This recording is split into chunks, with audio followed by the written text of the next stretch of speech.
here. There we go. Ooh, I don't have my gavel. Oh. Bang, bang. Yeah. I would like to call to order the Monday, September 30th meeting of the City Council Committee of the Whole. It's a review of the 2025 to 2029 Capital Improvements Program and 2025 capital borrowing. Would the clerk please call the roll? Alder DePula. Here. Alder Holmquist. Here. Alder Morris excused. Alder Wood. Here. Alder Rademacher. Here. Alder Bernstein. Here. Mayor O'Connor. Here. First item, we're moving on to item C, council review and discussion of 2025-2029 capital improvements program and 2025 capital borrowing. First item is an overview, which Mr. Hotaker will be focusing on for us. And then if you put that up. Yep. You want your PowerPoint, Mark, specifically? Yeah. So I'm going to go over a quick PowerPoint here. I just want to say just kind of where we're at. We're kind of, it's kind of the first place, kind of the first thing is the goals. The way this was working, we kind of sent out department heads, you know, we want to keep the budget between $2.5 to $3 million was our goal, excluding utilities because they're funded a little bit different, the GO and the revenue bonds. We want to limit the impact on the operating budget, but all said and done, excluding the GO, excluding the utilities, we got to 3.2. So I sent you guys out, we sent out the original cap plan was revised. I sent the revised one out today. We took out, just so everybody knows, we took out the library roof. You know, there's four really big projects that we're really, it's which project did you do first, contemplate how we do this.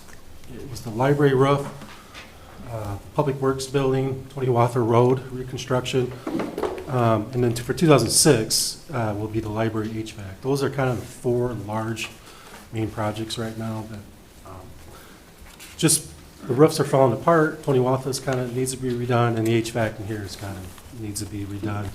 So there's kind of our four main goals we want to get done, and because we're only going to stay borrowing around 3.0 million around there, give or take a little bit. Those projects take up probably, you know, Public Works roof was 1.5. So that is already kind of ate into pretty much the whole GO note. And we had the library roof there to begin with. That was another 1.2 million. So those together was about 2.7. But then we got some more information just recently that we probably have to add in another 310,000 onto the library roof project. Brad can explain it if you guys have questions about what that 310 is. If they don't have a good handle on it yet. So we kind of looked at it and said, you know what, that's getting to the point where it's almost at $5 million. We decided to go back to what our original goals was, the 2.5 to 3. So we got down to $3.2 million. There's a lot of things that go on in this. There's a lot of repairs. There's a lot of stuff that needs to be done. There's a lot of stuff that kind of, you know, really should have been because of the levy limits could be, actually really should be on the operating. If you kind of just look at like the pool budget, you know, there's a lot of stuff in there just to maintain the pool for a year. We put it on capital. If we would have put that on operating, pool probably, we would have some major cuts or we had to close the pool. Mm-hmm. So we do it, you know, things like that just add up after time. That's why our numbers get a little bit higher for debt service. It's because there's a lot of stuff that really could be operating, but the repairs and stuff like that, we can't fit them onto the operating levy, unfortunately. Yeah, we don't have the money. Forced to do this onto the debt service levy. So that's why, you know, if you just kind of look at the big projects, we'd probably be okay, but you got to add in all that little stuff, and that stuff adds up over time with that. So we did, I sent the revised one out. We did back out the library roof. We moved it to 2027. So, you know, talking with Brad, you know, there will be some repair costs involved. There will be some leaking that we'll have to, throughout the year, probably have to patch here and there. So that's the other side of it. There will be some, you know, cost to us. You know, the operating is $5,000-$10,000 compared to the $1.6 million now project. We kind of had to weigh all that stuff in together with that. So we did back it out for now. So we got down to 3,248,202 to be exact. Go to the next slide. So there is a legal debt limit set by the state. You're only legally allowed to borrow 5% of your equalized value. So our equalized value right now is $2,047,061,600. Currently, if we don't borrow any more until in a year, projected not to, we'll have $45,160,000 of GO debt outstanding. And way the limit works, you usually take off the 25 principal just to kind of get where your debt limit capacity is. We'll pay $6,615,025. We do have a ban, which is basically relates to the purchase name Damiano. That is currently 6.1. By the time we refinance, it'll be lower than that. So that's going to be converted eventually into a GO note. So you got to include that into your calculation. So your net outstanding would be $44,545,000. The 5% of the equalized value is $102 million. $102 million. So the unused margin is about $58 million. So we basically have 56% of unused levy capacity. At one time, within 15 years ago, 20 years ago, when I first kind of do it, we were actually closer to that 100% of the 5%. But a lot of that was related to TIF, and we're not really doing, we're doing pay-as-you-go TIFs now, so that means the developers pay. In the past, we would borrow the money and pay the developers. And there's pros and cons both ways, but right now we're doing pay-as-you-go. So we don't have that debt on our capacity anymore, so even though our numbers look really high in the past, it was because of the TIF, and you can see it now, because we're paying off all the TIF stuff, and we're down to 57% of unused levy legal debt capacity. So we're well within our debt capacity for this borrowing. Mayor, can I just make a quick Yeah. comment on that? I want to just point out that obviously, certainly in light of the, the referendum planning and information as we're sharing this. So to be clear, the reason why we are at that limit that we are is because of basically the prudence of this body. The elected officials here have kept that dollar figure in there, and I think, Mayor, my understanding is that they always kind of try to keep that $3 million that's an internal policy. That is not a legal debt requirement. That is not a statutory requirement. That is something that this council and administrations in the past have tried to kind of stick to. So I think that, to be clear, the reason we have as much capacity as we do is because of the kind of the discretion that this body has exercised in terms of managing debt. It is certainly not to say that it's not a significant amount of debt. $44 million certainly is. But I think the other thing, and Mark will probably get to this a little while at some point, I think the city has been very aggressive in paying back its debt on a lot of its debts and using 10-year notes as opposed to waiting 20 years or even longer to pay some of these things back. So I think that, again, that's one of the reasons why our bond rating is as successful and as high as it is, because we do pay those debts off as quickly as we do. So I think to be very clear, in terms of, we've heard things about, if the city's running a deficit or we're breaking the, that's nothing could be farther from the truth on that. Again, we've actually been very, very astute, I think, in terms of, credit to Mark and the staff and this council in the past for kind of keeping those numbers in check, I think, so. Yeah, going to the past years, we have a lot of projects. I'm just looking at, we took out, 20 Watha was in, street reconstruction was proposed by the Public Works Committee and Dan Stefani. For this, we took it out. That alone, that project, that includes utilities, was almost $3,050,000. The street projects just grow, just the expense is growing. So it's hard, just one large project can eat up things really quickly. So we did take that out, but that, by itself was almost over $3 million with utilities. So there are some large projects. If you go to the next page, it's kind of the breakout of their debt. So this kind of breaks out of that 45 million, 24 million, I'm just rounding here, 24.5 million is the city, so that's a lot of your general obligations. A lot of that stuff is, I don't know if people know, we would have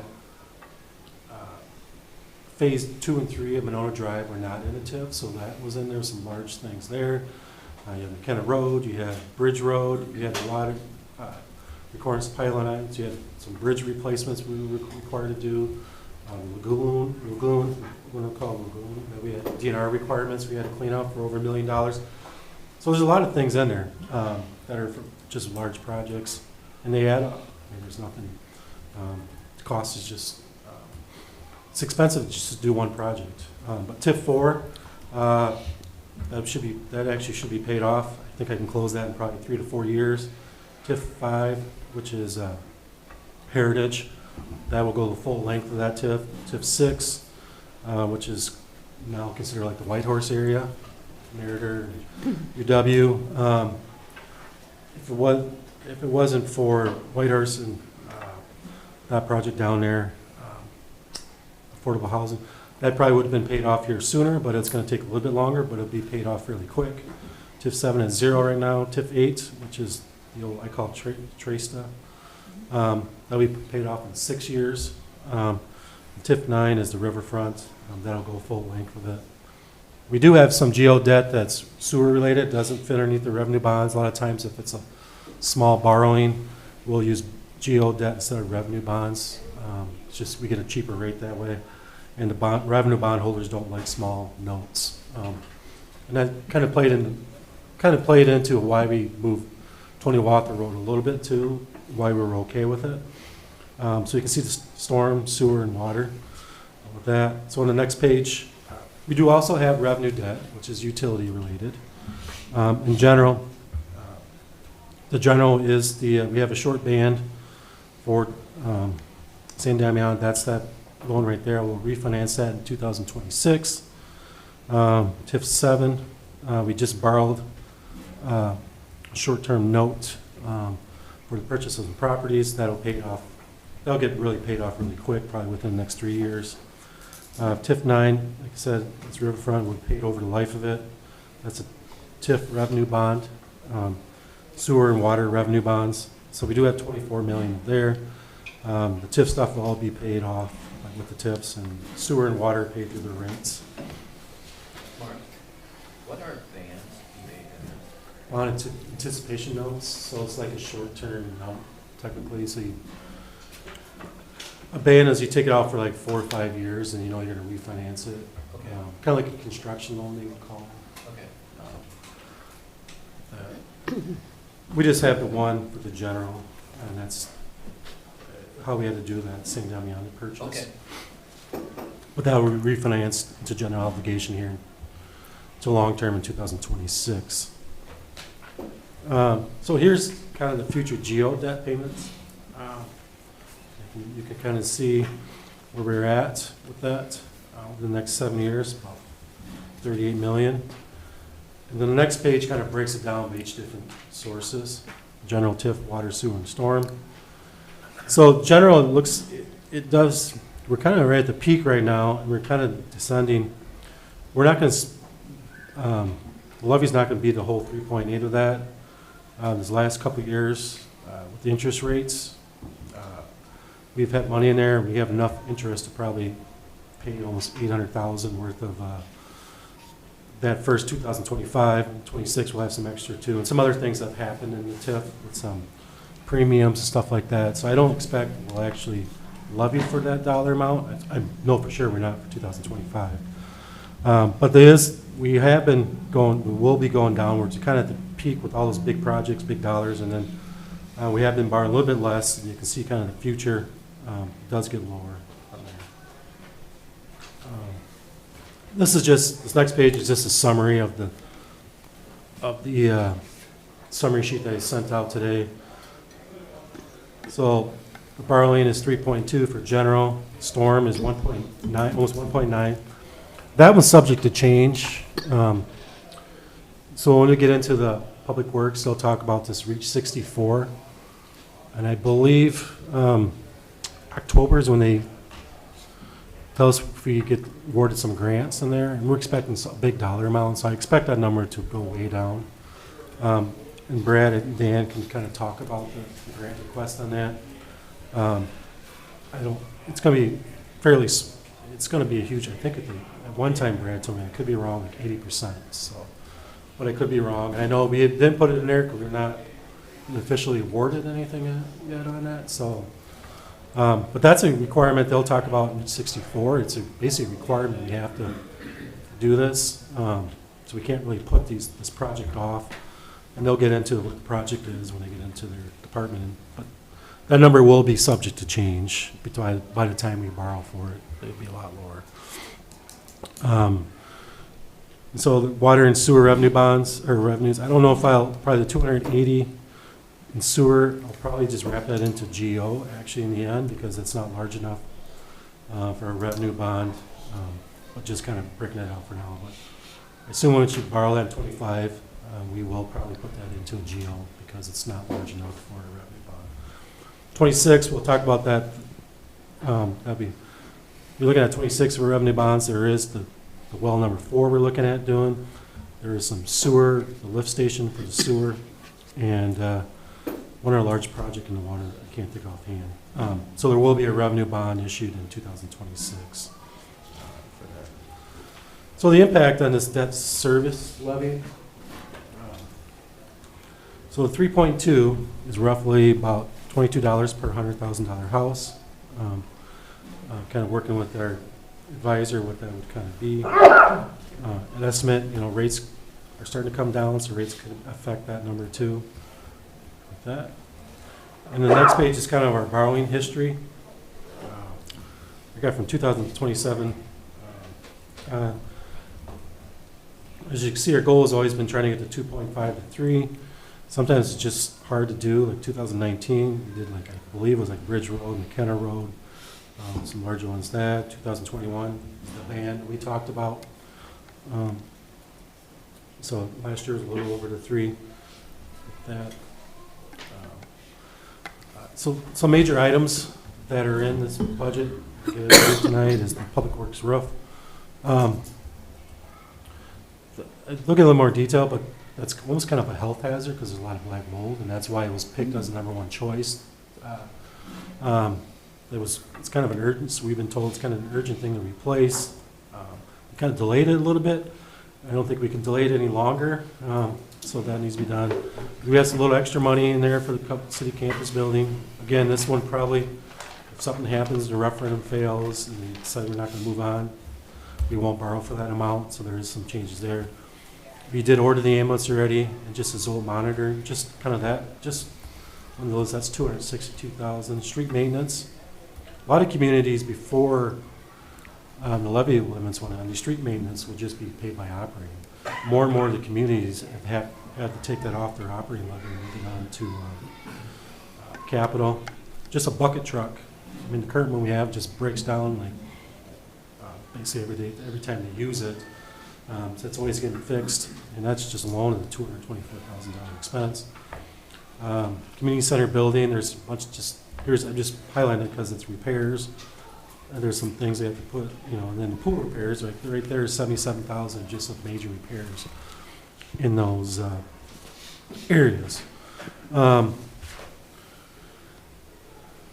major items in the utilities. Okay, that's what it was. Well, number 2, engineering. That would be the site. We would move set up the new well. That's supposed to be well number 4. I'm sorry. Number 2. This is one thing that kind of blew my mind a little bit. The water tower painting is engineered at $60,000, and when we actually paint it, it's going to be well over $500,000 to paint the water tower. So I just want to show that this is, here's the engineering. It's going to be Crazy. it's an even bigger number next year. Why do we? Reach 64. That's again. We'll talk about that. That number should be reduced in the end. Interlake Engineering, there's a lot of issues there they'll talk about. But it's 35 this year, but it's a bigger number next year.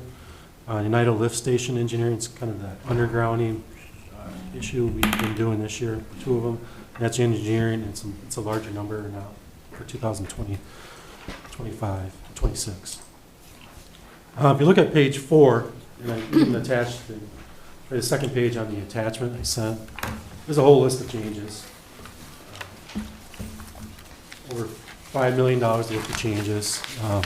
So I'm not gonna go through them, but, you know, if you got questions on them, even if they're up tonight, if you wanna talk about them, we do have, each of them has a description. That was, when we did the draft, met with the mayor. So there's descriptions of all that stuff and what they were for. So this was a very difficult year. As you can see, we made a lot of cuts, tried to get down. There's some things I had put on there. My thing was hoping referendum passes, that there's little small stuff, move to operating, you'll see in there. We'll have to see if the referendum fails. It's a small dollar amount, we move them back. But that's the goal, is to move that kind of stuff. With that. So, but you know, again, we started, original dollar change to the budget is $5.3 million. So you can see that was, I mean, a lot of these cuts didn't come easy. We hemmed and hawed over every one of them, you know, because we know a lot of stuff needs to be done. If it's going to go next year, you know, is it going to be a little more expensive? It should be done this year.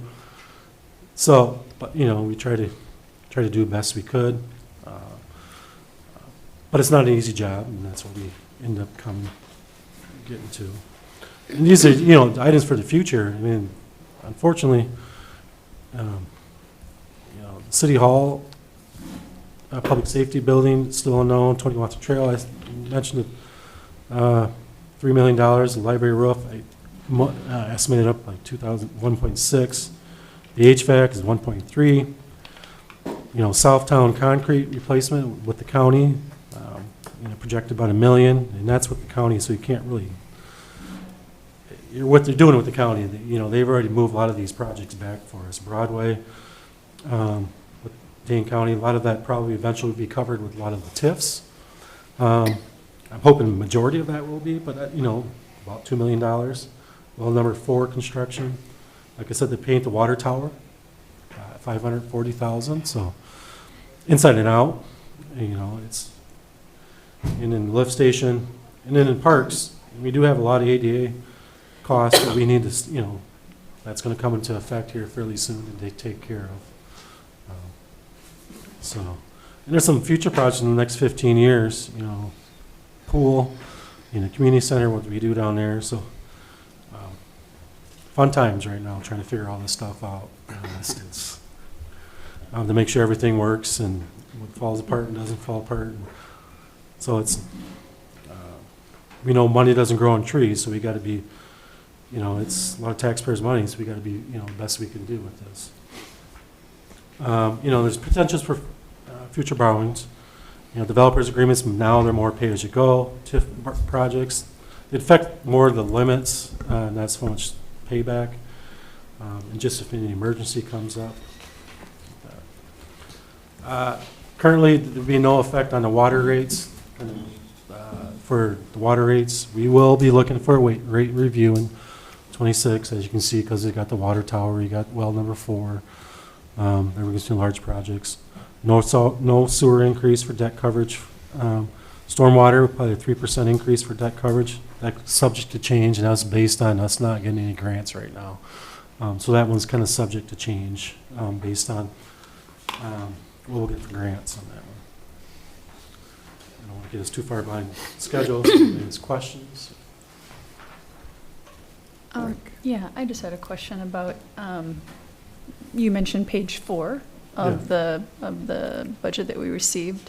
Yes. And if I'm understanding this correctly, is that when all the departments put together their proposed budgets, and when they gave it to the mayor for her review, it originally came out at $4,121,000. And then after the mayor sat down and spoke with each department head to identify possible cuts, that budget was cut by, 4,160,000 is what we cut. okay, Yeah. We still have over 3 million. It was over 7 million. Yeah, so the original request. GO note was, I have the draft, it was $7,600,000. Yeah.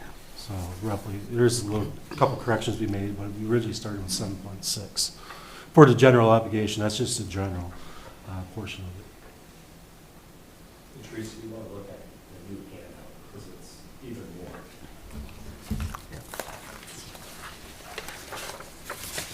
I got that. Thank you. It should have been on, it's right in front of you. Yeah, it's in front of your computer there. Sorry about that. But if I'm understanding this correctly, the number at the bottom of the column titled "Dollar Change to Budget," the Yeah. number in parentheses, that represents the final cost, or it represents That's what how much was we cut? cut. That's what's Was cut. actually cut. Okay, so my point, I guess, was we have cut almost everything. Well, Cut a no, lot, we no. still have over 3 million left. Yeah, I mean, we I actually. mean, staff, everyone was told at the beginning of Yeah. this that we were limiting it to Right. 3 million to Yeah. Yeah, 3.3 or whatever. I mean, it started off, if you include utilities, everything, it started off at 12 million, it's gonna round, 12,900,000. And with the revised one, we're at basically 5,900,000, that's includes utilities and Okay. everything. So we did cut a lot of stuff. Yeah. It's not an easy task, we started off with general portion of it, 7.6, try to get down to 3.2, there's a lot of, I'm sure a lot of department heads back there are probably not smiling. yeah. And when I say we have cut, that's really not accurate. You have cut. I Well, wasn't yeah. involved in that, so. We, you know, thank you. me, myself. He and I you know, together cut. Yeah. We met and tried to figure out, you know, a lot of the time we try to do repair. I mean, a lot of it's really kind of repair budget, I kind of look at it. Mm-hmm. You know, what's gonna, there's a lot of stuff falling apart, it's costing us more on the operating side. You know, there's probably vehicles that probably need to be, there's probably, I mean, there's a lot of stuff that probably could be, but, you know, we Right, it's not that we don't think these things are necessary, Right. it's Right. just that we had to try to prioritize figure out what. the pot of money and try to do our best and present it to you guys and let you guys, if you want to add or subtract, Yeah. and let you guys do that. Mark, or Doug, rather? Yeah, I guess I would just point out before they took the library roof out, the total was like 4.5 million in GO bonds.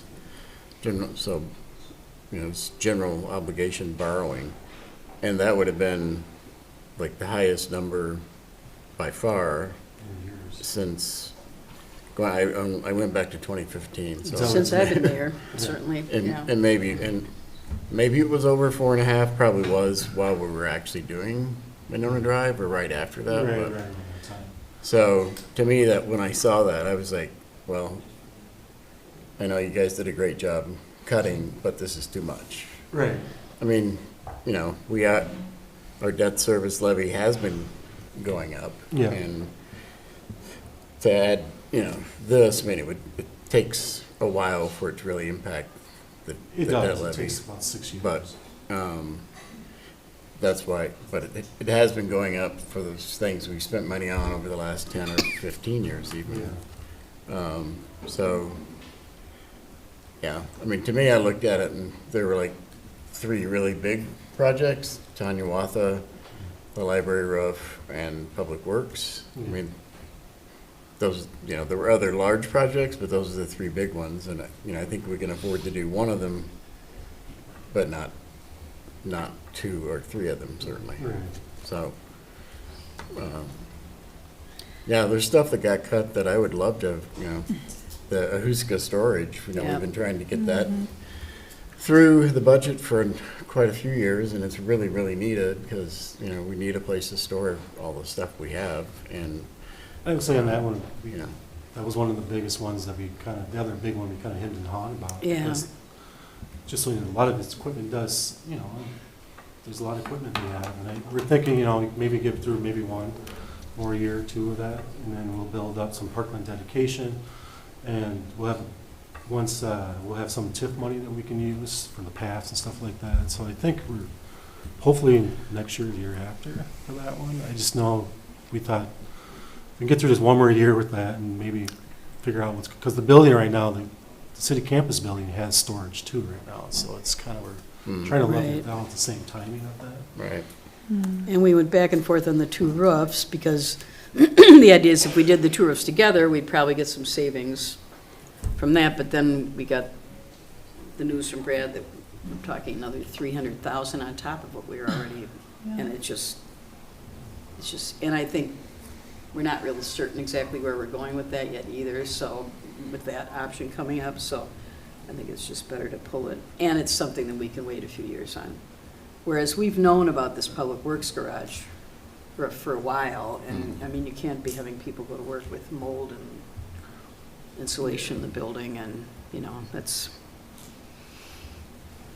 so yeah, and I would love to do Tony Wata, because every time I walk up it, there's chunks of asphalt that all these bikers are riding through, and, Yeah. but Dan has, he's offered and is doing already, they're patching, doing some pretty good-sized patches along several different, what are there, like 20 different areas or something, Dan, that they're doing patching the asphalt, so hopefully that will tide us over for a while. But- Anybody else have any other questions? Or Neil, do you want to say something? Obviously, the one challenge I think staff certainly wrestles with every time we do this exercise is we understand certainly the objective, and we can make the budget balance to where we want it to balance. But almost every time, and looking at my department heads out here, that every time something gets pushed off, certainly a year, by the time it will be back in the next years, it will be at a higher dollar figure. Very rarely do these go down. So obviously that puts, again, additional pressure on each tax dollar that we put out in the year. So it is always an exercise of, can we achieve the best value for the dollar figures we've got for the current year? And is there a way to, certainly leverage that? Again, to the mayor's point, if we thought there was a realistic way of getting, leveraging both roofs together and getting something in there, certainly would have maybe put a little bit, but maybe left that in. But it is simply a situation now with some of the more recent information that any savings we were going to achieve probably got erased by the next increase. So it is always I think from a cash flow standpoint, there's always trying to keep it under a certain dollar figure, but then there is a cost. There is still a cost that the taxpayer does realize when those projects get bumped out a year in most cases. So.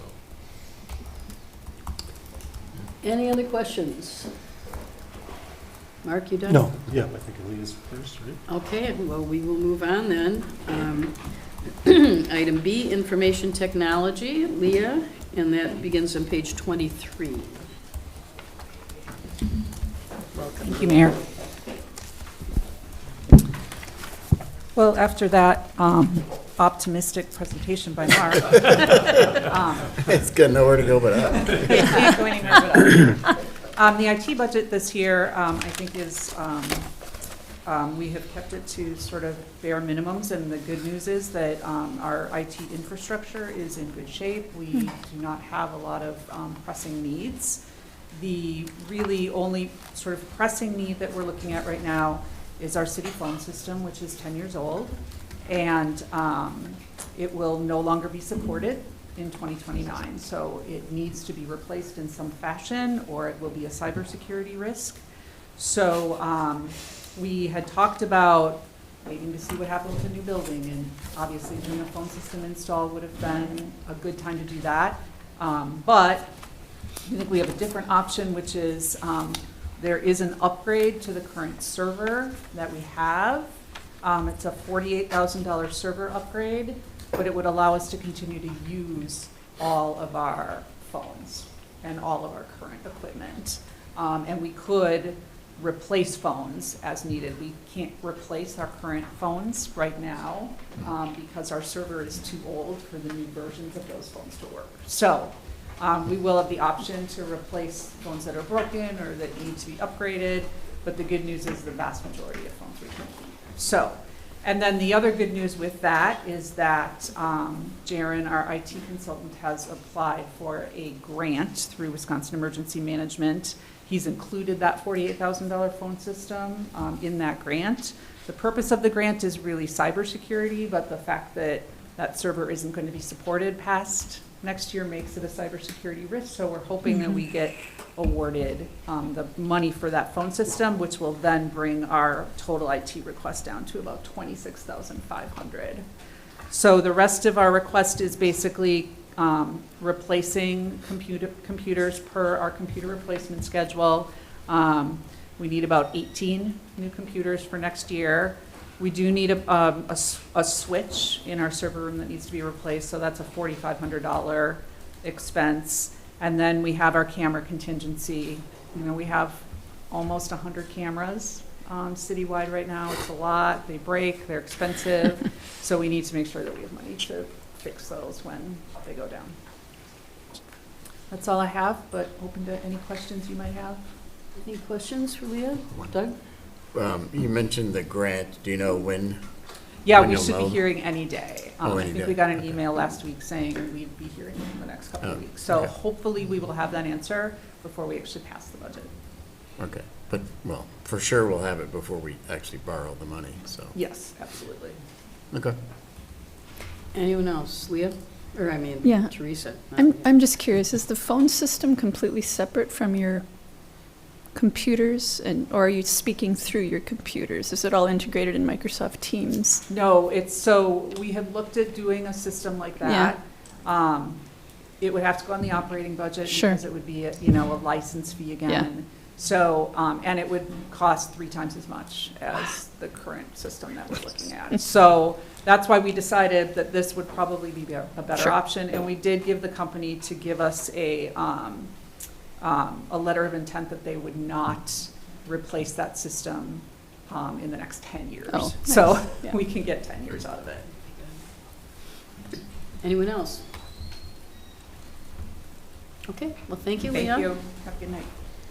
Next up is Diane, the Senior Center, and that's on page 79.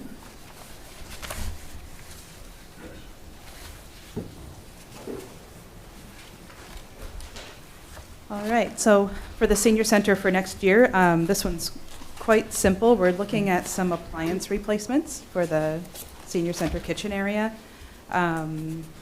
Our refrigerator no longer makes ice, and we've had Chris replace the component a couple times, and it's just done. So we bought a little countertop one, and that's a pain, but, we can make it till next year if we can get ourselves a new refrigerator. Our popcorn machine was just in for repair. They said it's in great shape for as old as it is, but it's starting to nickel and dime us. So this is kind of a placeholder. So when next year gets here, we're going to prioritize what we need the most with the budget that we have. So if we can get the refrigerator and the popcorn machine, that would be great. We do use that coffee maker though constantly. So once that goes, that could be a problem. But maybe it'll just make it through. So pretty basic stuff, but just getting through next year. Any questions on those things? You're such a big spender. Yeah. I know, it's a big, Thanks, Diane. thank you. And next is Library, Ryan, page 75. Good evening, everyone. For the library's capital project is remodeling the former Friends of the Library bookstore that's kind of outside the store over here. It's an open cubby hole. We'd like to put up a wall, knock down some of the area, put in a door so it's easier to store stuff. As it is now, it's, to be frank, ugly, not up to the standards of the rest of the building. I got a cost estimate from one company, and it was about 25 grand, but our Public Works is gracious enough to say that they would be able to accommodate to do this project. So it's about, I think, if I remember right, $6,500 essentially for supplies, $1,500 to hire an electrician to move an outlet over as we knock out that section, and that would be used for just supply storage. Or when we get supplies, we still would like to implement like a tool library here at the library, where members of the community could check out certain tools. Also potentially some like garden like games, that kind of thing that would be larger and more difficult to store as public libraries keep moving into what's termed the library of things. I wish they would think of a better term than that, but essentially non-book items that can be larger for members of the community to check out. So we figured that would be a great place for that storage, but I would like that to be kind of walled off, have a door that locks for security purposes, and would then just kind of be more integrated into the building rather than this large open storage. So, any questions? Right. Thank you. Thanks, Ryan. Next, Community Media, Will, very last page, I think, or second last page, 86.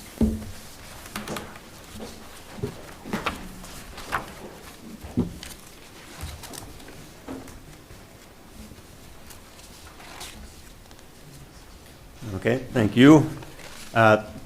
Pretty straightforward. Only have two main items here.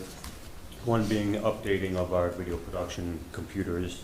We have 4, so this would be a second upgrade, computer number 2, excuse me. And then remote production updates. This would be the streaming platform from this location or perhaps from another location. We just have some equipment that's in its 5-year cycle that we would need to upgrade before we get any issues with either, antiquated equipment or equipment that's no longer serviceable. As you know, a lot of these things change in technology and the way it's communicating with other pieces of gear, so it's kind of something that we need to keep on top of. And that's it for next year. One thing I would point out for 2026, which is on page 86, the municipal room updates. Depending on, obviously where we go with the new municipal building, if we don't move forward with, administration's public safety building, I think there's something I don't think we will have to do something with the technology in this room. As you can tell, we constantly here and there have little issues that we tweak each time because we're doing it all manually, and of course it's good, but it obviously could be a lot more seamless for all of us and a lot easier to use, not only for meetings, but for people coming into the room using it for events and things like that. Any questions for Will? Thank you. Thanks, Will. Next is Fire and EMS, Chief McMullen.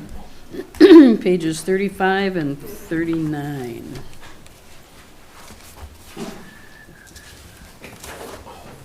Good evening. Good evening. I will start on the fire side, mainly because it's the top of my list and EMS is below it. 3 projects for next year. The Engine 4 supply chassis volatility project. We ordered the engine, prepaid for it last year. This is to cover any change in cost in the chassis and also any supplies that can't be transferred from the existing engine. So we generally will transfer the hose, the ladders, all the extrication equipment, all that comes on. There's some stuff that just isn't able to, which is why we have a supply line for this. That install costs for radios, install costs for the flashlights, that sort of thing. That's what this line item is designed to cover. I can say not with 100% certainty because I'm not going to put a guarantee on it. I did talk to our rep, our client, and at this point there's been no cost increase in the chassis. He's not expecting one. We'll order the chassis end of this next month, and it'll be built starting about this time next year. They have a 32 to 36 month window to build it, so by the time it's built, it'll be towards the end of the year that we get it. The next project is the radio replacement. This is a continuation of replacing our radios. We did all of our portable radios the last few years. We started with the mobile radios this year. This will provide 3 more new mobile radios. As part of this project, we excluded the new engine. That'll be part of the cost out of that first line item. It's part of the built into the engine.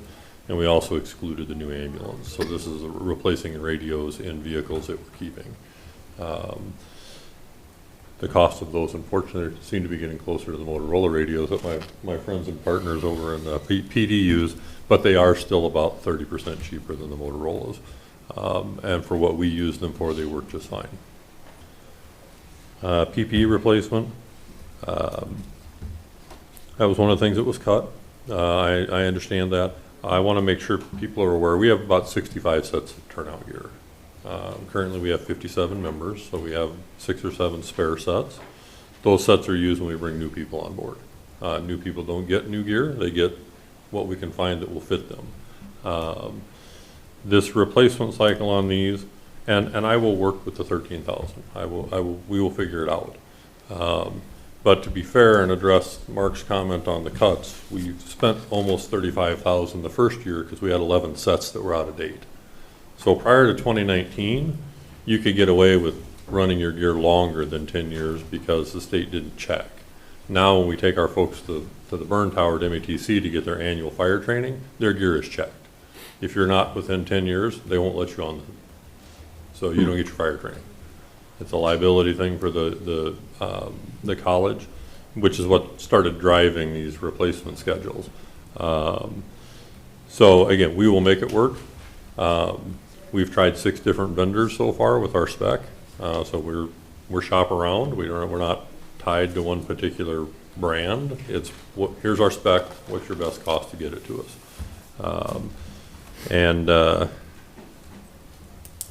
We will make it work. So. Any questions for the chief?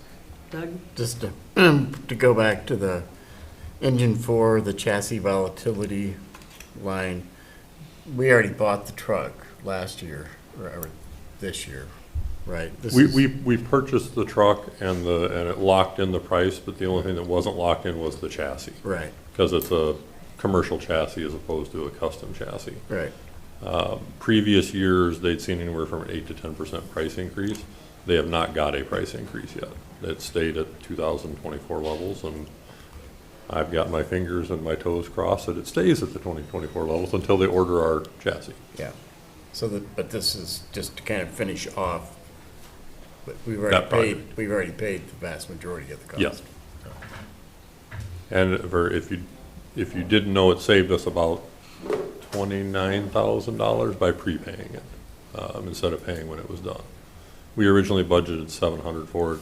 We'll end up paying, if that maxes out, $675 for the truck. Anyone else?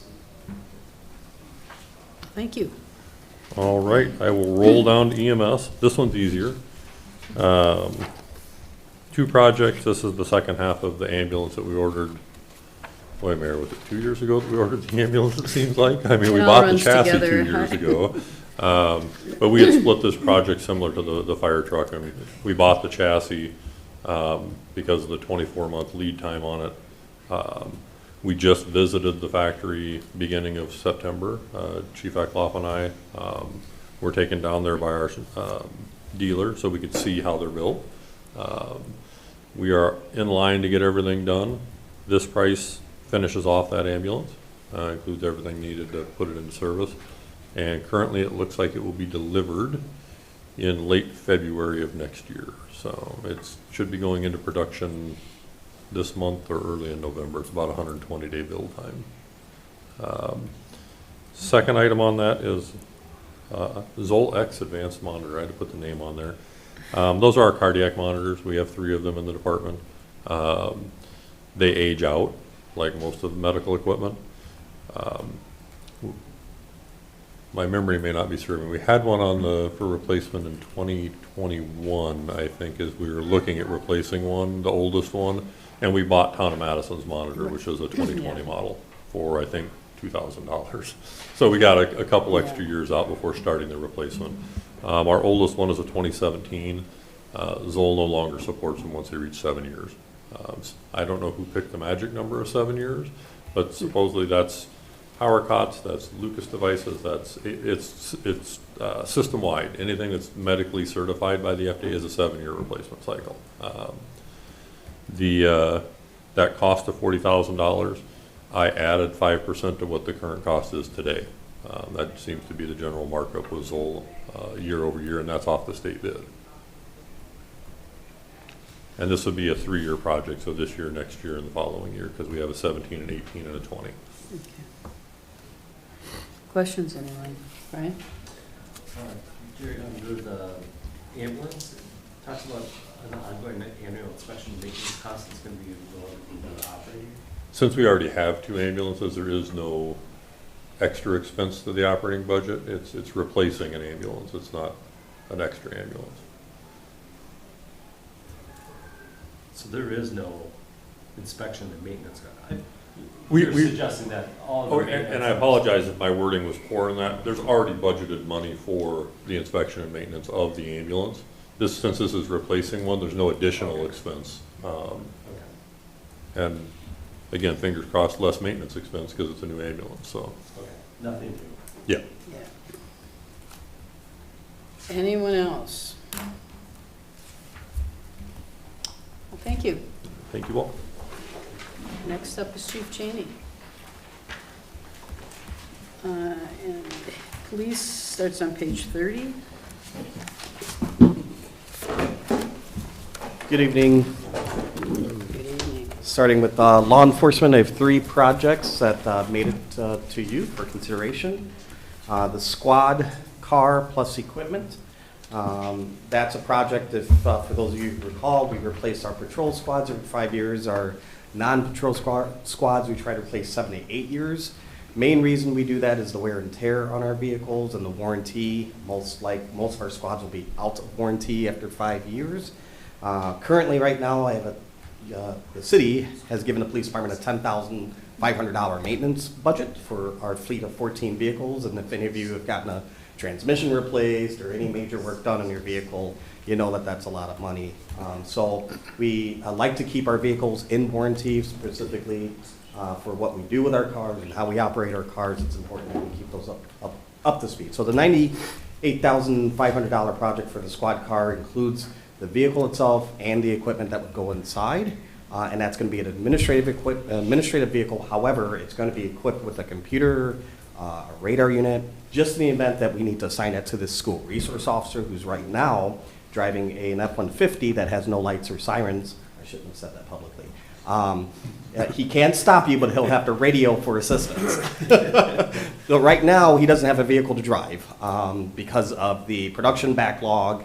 We're waiting on 2 vehicles to get to us, and then the F-150, we're waiting on the parts for the equipment to go in it. So For the we have the truck, we don't lights have the and parts. everything. Right. So that's that project. And is this the first Jeep?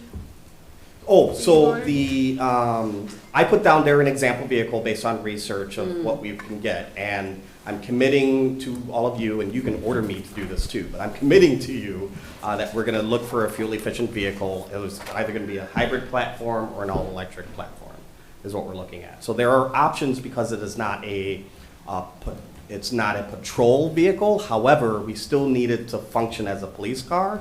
So we need to make sure that it can handle the lights and the sirens, and it can handle corners, and it can do the things that we need it to do. And because of our winters, we'd love it to be an all-wheel drive. My understanding, this may not be the first Jeep it isn't the first Jeep the city has had, but it'll be one of the first Jeep vehicles that the police department. Okay. And Ford no longer makes the hybrids, right? 'Cause Ford it was does so not. problematic. Is that- Ford does not offer the hybrid powertrain for police at this time. Do they That's offer what- electric? They do not offer electric for police. They offer electric trucks, Right. but not for Okay. police.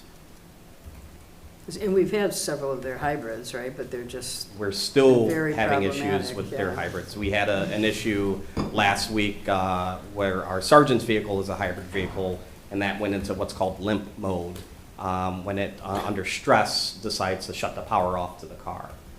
Not totally depower, but as in the acceleration power, so it wouldn't travel more than 20 miles an hour. And you need your police to go faster than 20 miles an hour in an emergency. Hopefully they get the glitches out. That's- yeah. Yeah. So that's just that Unfortunate. project, so I Okay. guess I'm Yep. pausing there, Mayor. Any questions about the vehicle? I Brian? just do, for general, and I know you might not have an exact number, what would be an all-gasoline Model B for comparison? People always want to know. Sure. Like, hang on, you're spending all this money up front. What's the cost difference operationally? And is this a better bet for us in the long term? We would spend $15,000 less for an all-gasoline engine on the vehicle itself. However, long-term and what we'd be spending on the fuel would be probably more than that over the life, well more than that over the life of the car. So if you figure gas, currently right now, we're lucky, it's just over $3 a gallon. We've seen it as over $4 a gallon, and we're not in control of what the fuel prices are, because we don't buy our fuel in bulk here for the city, at least for the police department, we would end up spending thousands of dollars in excess of that $15,000 of the life of the car to put fuel in the car. So my thought process is get a vehicle that can run all electric when it's in the city up to 50 miles, where most of the administrative driving probably is going to be conducted. The city would not be spending fuel costs at all. It's just when you do highway driving or have to go to a conference or something like that, which you refuel. This cost of that project also includes adding in a second charging station. We already have one on the police side of City Hall. We'd like to add a second one if it's a plug-in hybrid, which it'll likely be based on the research out there if cars available. Either a fully electric plug-in or it's going to be a plug-in hybrid. We currently have one plug-in hybrid that the assistant chief drives. It's been a very dependable vehicle. There's a difference in maintenance too, isn't there, for electric cars versus gas? Less maintenance. Fewer moving parts, less maintenance. So less- However, when the parts fail, that's when the price goes up, when it's out of warranty. When you have to replace a battery unit, for example, that's Right. can be $20,000. Reason to keep it in warranty. Yeah, reason to have your equipment still under warranty. So the only box left to check is just that, will it perform under high-stress situations? Correct. Hmm. And so because it's an administrative vehicle, I don't expect it to perform like a patrol car would. However, it needs to be reasonably close to that. Yeah. Hmm. Anyone else? Okay, want to move on to the radios? The second, thank you, Mayor, is the portable radios. Chief McMullen alluded to our unfortunately, very expensive radios. They're radios that are durable, and they're designed in a way that are much more powerful and can penetrate walls beyond what our colleagues at Fire use, the Kenwood product. Motorola is state-of-the-art. The radios, as I've said before in previous meetings, these are our lifelines. Think about an officer by themselves in an emergency situation where they have to call for help. We need that to penetrate the walls of Monona Grove. We need that to penetrate the walls of WPS or this building. When you skimp on the price of a radio, you get what you pay for. And Motorola's are the top of the line. And they last us a good 7 years. So currently we're honoring a mutual aid request by one of our suburban friends that are dealing with a VIP visit tomorrow. And we found out that our older radios that we have not yet replaced do not have the capability to switch to a certain channel that they're going to be using. So we've had to scramble with the new radios that you all have authorized us to purchase in the last few years, and to include my own, and we're going to be providing those officers with those radios that the City of Madison, the village, and others are utilizing. So this is to fund 2 radios, portable radios. Questions?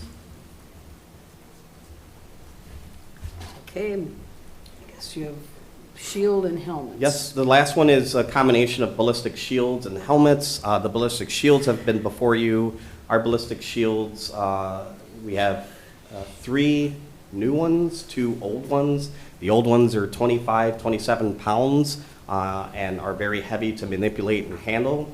The new ones are 12 pounds, very much easier to handle. Think in terms of stress, long time holding a shield in a weapons violation incident. The funding would go to provide both shields and helmets. One of the things I noticed in the town of Albion, that horrific incident in which there was a police chase, suspects fired at McFarland officers. Well, Monona officers were close. We assisted our friends at McFarland in responding to that. Your Monona officers were one of the first on scene in the town of Albion, where there was a standoff with the county sheriff's deputies, and one of your officers was the second in the house to help rescue that family whose house was entered.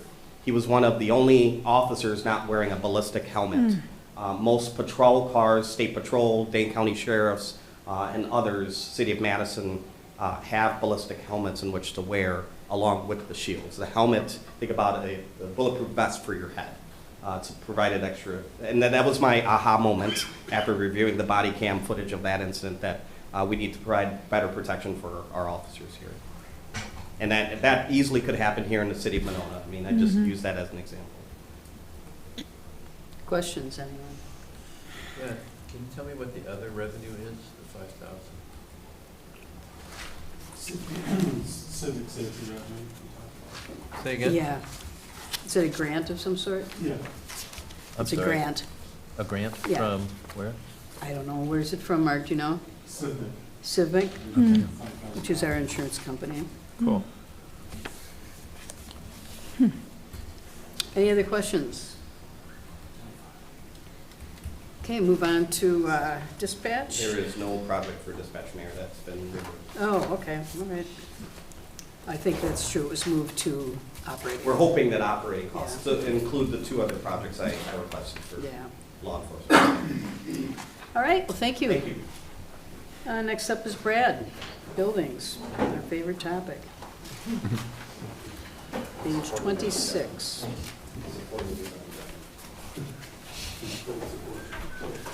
It's my favorite topic as well, stormwater. All right, so first up is is it the capital building improvement Yeah. account? I want to say $40,000. So this account, this budget line item is used for a variety of things, and on an annual basis, it is used up in its entirety. If we had more, we would definitely use it. We replace boiler system pumps annually. Boiler system pumps have a 2 to 5 year life cycle with our hard water. 2 years is about all we can get out of those pumps before they need serious repairs. We have replaced boilers with this account in the past. Toilets, sinks, permanent other plumbing fixtures, electrical, roof repairs and patching, facade repairs and patching, windows, stuff like that. So it's a fairly important account. So, any questions on that? Doug? You mentioned the hard water. Do we not use, we don't have a water softener? There's water softener for domestic water use, not Yeah. for the boiler loop. Okay. So the loop is a closed system, but every once in a while you'll have leaks, and then you'll have to bring in fresh water. And every time you do that, it's a little bit of hardness, and in that closed loop, Okay. it eventually causes corrosion and things like that. Stuff gets gummed up, especially pumps, moving parts, and yeah, Okay. sooner or later decays. Right. Okay. Move on to, All right, and the next item, the library lower level HVAC improvements. This is for final engineering and design in 2025. We did some preliminary work this year. We got some more up-to-date and better numbers, more accurate numbers for this project. Digging into it more, we realized that even though we knew it was going to be a very difficult project, it's going to be a very difficult project. but we aren't gonna have to take the walls down to get it No. out of there, right? You're right. So- That's correct. Yeah, the doorway stays the same. All things considered, the room stays the same. It's just basically we're gutting all of the mechanical components out of that space and redoing it completely differently. We're going to have a redundant system, 2 boilers. So if one goes down, we can run the other. We can split the boilers to run one just dedicated for the upstairs, one just dedicated for the downstairs. So if one went down, you don't lose heat in the entirety of the building. You have heat in one of the floors or the other. It's just a smarter way to do it. That's the way that the system is set up at City Hall. And we have boiler issues at City Hall, every month, several times a month sometimes. So to not have that backup system is kind of a pain. We had the boiler went out this spring, of course, when it was freezing cold here at the library, and we had to call in an emergency repair. The burners had basically been shot, and we had no backup system for the lower level. The upstairs is served by the rooftop units, but not in its entirety. They need the boiler to back it up, to supplement it. So to have just one is never a good idea. And then we'll also be replacing the air conditioning unit in the lower level. We had the cooling line on one of the air handlers down here. It popped. Several pinholes in it this year. We've patched it since then, but we cannot get the line to charge back fully, so we do not have full cooling in 75% of the lower level. So if you've been in the forum room, the board room, you'll notice it on really hot days. It's been very, very stuffy, to the point where you almost feel like there's going to be condensation starting to on the walls or something like that. So it's not ideal, but right now we're just kind of limping along. Kind of the same can be said for the community center compressor. Right now we know that one of the 4 compressors is down over there, and the 2 of the other 3 are not at 100%. So yeah, we got some repairs to do in the facilities. This is going to be a big one though. Once this building is done, this basically wraps up this building in terms of HVAC components. So mechanical components are very expensive. Once this is out of the way, we can take a And this is Take a basically deep breath. something we've been working on since I became mayor. yeah. After several years of being on library board and constant problems with the HVAC. And Yeah, the lower so level. we started a plan to fix it all so that we can just stop with the constant repairs, and hopefully this will take care of it for a while. Yeah, we've been patching. That's Murphy's Law, it won't. Exactly. Something's always breaking. So yeah, that's it. The other project that we had been talked about with the rooftop here, just as a heads up, we said that it became more expensive. It's because of the way that the rooftop is framed. We've added on these small portions of the building upstairs, the vestibule and the director's office were all add-ons. And the roof is such a low sloping roof. It is very difficult to meet building codes and to tie in the rafters of the rooftop. And so when they did so, they left basically a valley where the roof comes down from the original portion. It meets a portion that had been added on that is taller. And so then there's a spot where water literally gets trapped and it doesn't shed off the shingles. Oh, that vestibule was just done a couple years ago, Yeah. wasn't it? And it immediately after it was put in, we got leaks right in that location. So how did that, It was per design. They did exactly And what no they were one asked to do. check the design or what? Isn't that what our facilities committee's for? Well, that's what your architect is for. Right, Yeah. but I thought facilities kind of double checked some of those things. That did not really show up on the plan set. So on the plan set, it shows, on that plan set, it shows how the rafters tie into the existing roof. That bump isn't in the design. But when they went to do it and field fit it, they did it per the design and there was a bump there. Okay. And so the architect basically was like, well, yeah, you did it per design. So let's hope it doesn't leak. Okay. What kind of issues are we expecting since we're putting the roof repair off in terms of continual leaks into the library? The shingled portion of this rooftop is beat up. It's not necessarily to the point where it's raveling and starting to pock and shrivel, the asphalt shingles. We'll probably still have problem areas where in his office and in the vestibule, where if we have a really, really heavy rain, or if we have a snow melt with a lot of snow that's on the rooftop, that's when it leaks the most. It gets dammed up behind the snow and it can't shut off, and then it seeps in slowly through those shingles, and sooner or later it weeps into the building. Did you have an issue with all that rain last week? We had almost 4 inches of rain. No, we had an issue, I want to say a month ago, and that was due to one of the drains plugged up, I think Chris found. Yep. We haven't had a true leaking into the building for a few months, but we did have a bad run, I think like a year ago, where it happened within like 3 times within a 1 to 2 month span. Okay, To answer your question with the heavy rain, luckily we avoided any kind of leakage. that's good. Yeah, and then the roof drain is, those have been an issue on that flat portion of the addition. The ballast just gets in the way, and sooner or later, if you think about the cottonwood seeds and all of the dust and debris, stuff gets accumulated up there, and it can't go anywhere, Yeah. and then it blocks it, you know, leaves and stuff like that, so. The design that we have for 27 construction then? I right? think it is, yeah. Is a fully adhered rooftop. There is no ballast, there's no stones up there, none of that. So if teenagers do get up there and decide to throw stones off the top of the building, they can't do it anymore. Well, that too. There is a way. I think they can figure it out. But yeah, and then It's going to we'll- be metal, isn't it? Isn't that the idea? The shingled portion will be metal. The flat portion will be a fully adhered PVC system.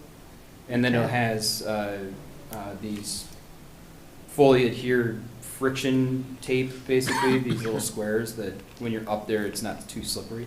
So we can maintain the rooftop units for the HVAC system and stuff like that.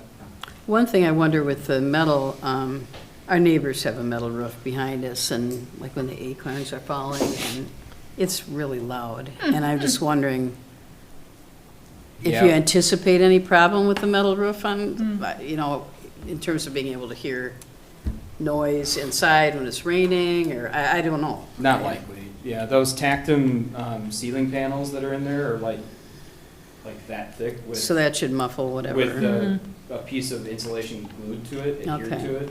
And then we're actually, in certain locations, we're adding insulation. So we're Okay. actually gonna have a higher R value once this project is done for the rooftop, which is good. Yeah.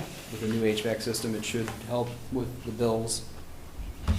And then delaying the project, the skylight is gonna need to get done, so we might as well just throw it in with that project, and we'll add it on for Makes 2027. sense. Okay, any other questions for Brad? That's it, right? That's it. Yeah, I don't think so. Thank you. Thank you. I suppose I should stay up here. I'm gonna grab my sheets. Mr. Stefani. Time to grab some food? Yeah. The big money guy, yeah. Oh, no. I think Public Works starts on page 43.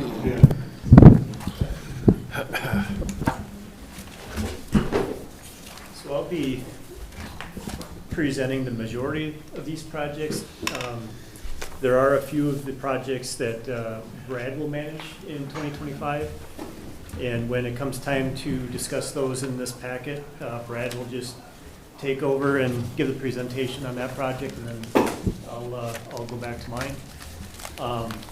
That said, to begin for the Public Works Department, the first one is the Lagoon du Nord Bridge Replacement Project.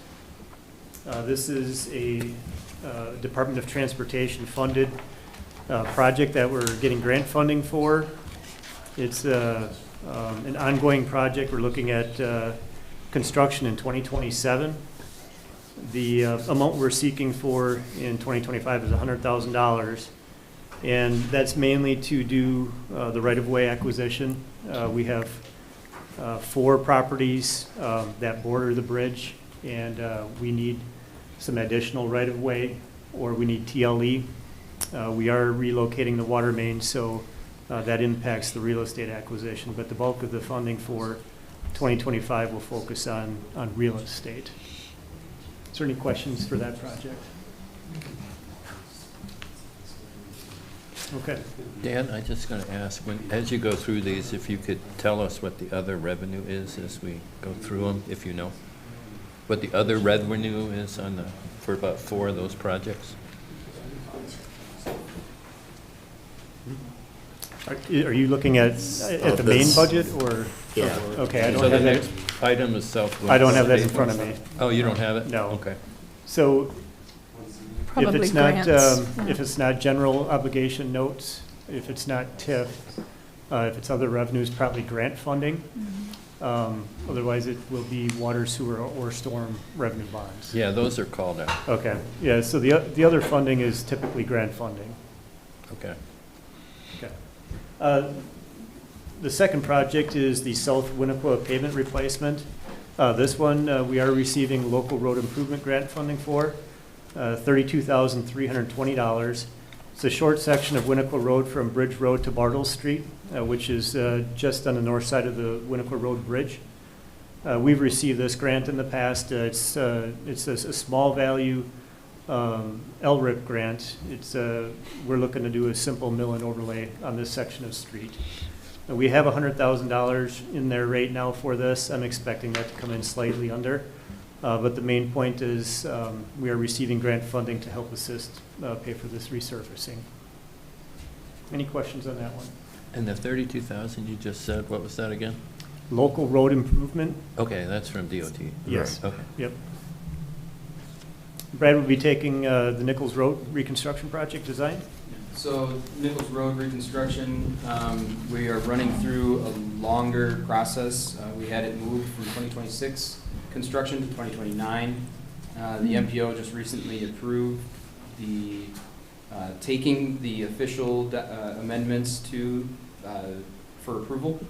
I believe that should be coming up, right? It's already been approved. It has been approved, Yeah. okay. So it's officially approved. This project, we spent money this year to do preliminary design. It is grant funded through the STBG funds. We got about close to $1 million in grant funding for this project. It's only for construction, so what we're doing next year is getting the project to a 90% design and running through the environmental documentation procedures that are required for DOT projects. I have a question. The library is talking about some kind of outdoor space and just for breaks and things of that sort. There's a couple places that could work between Nichols and Senior Center. Have they talked to you at all about that, or? Yeah, I've talked to Ryan about an outdoor or a 3-season room of some sort, like a shelter, that he's talked to me about, that they've had ideas for.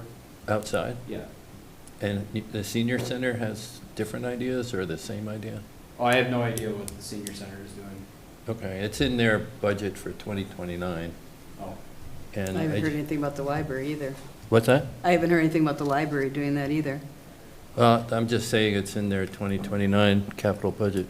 The library also? The library has $10,000 for an outdoor space. Oh, it must be like landscaping or something like that, if that's the case. I just thought it should coordinate with the larger project. Well, it would have nothing to do with the DOT process. We wouldn't be able to include it in the DOT project. Okay. But you are talking to the library about something.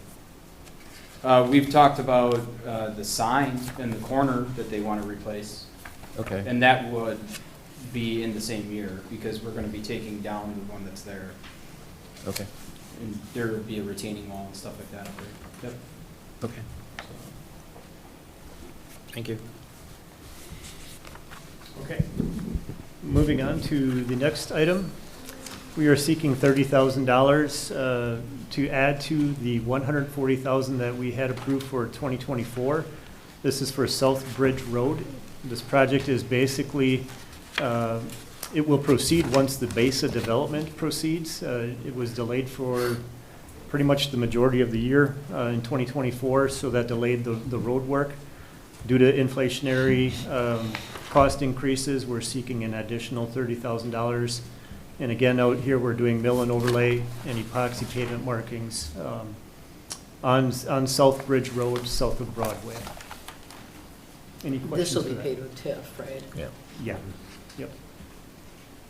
Okay, moving on to the next one. This is titled Right-of-Way Maintenance. It's our main budget that we do mill and overlay, chip seal, and any minor work that we need to do on our bridges. Seeking again, $310,000. We do have a tentative list of streets to be done next year, both mill and overlay and chip seal. Is there any questions on this one? This is a reoccurring one.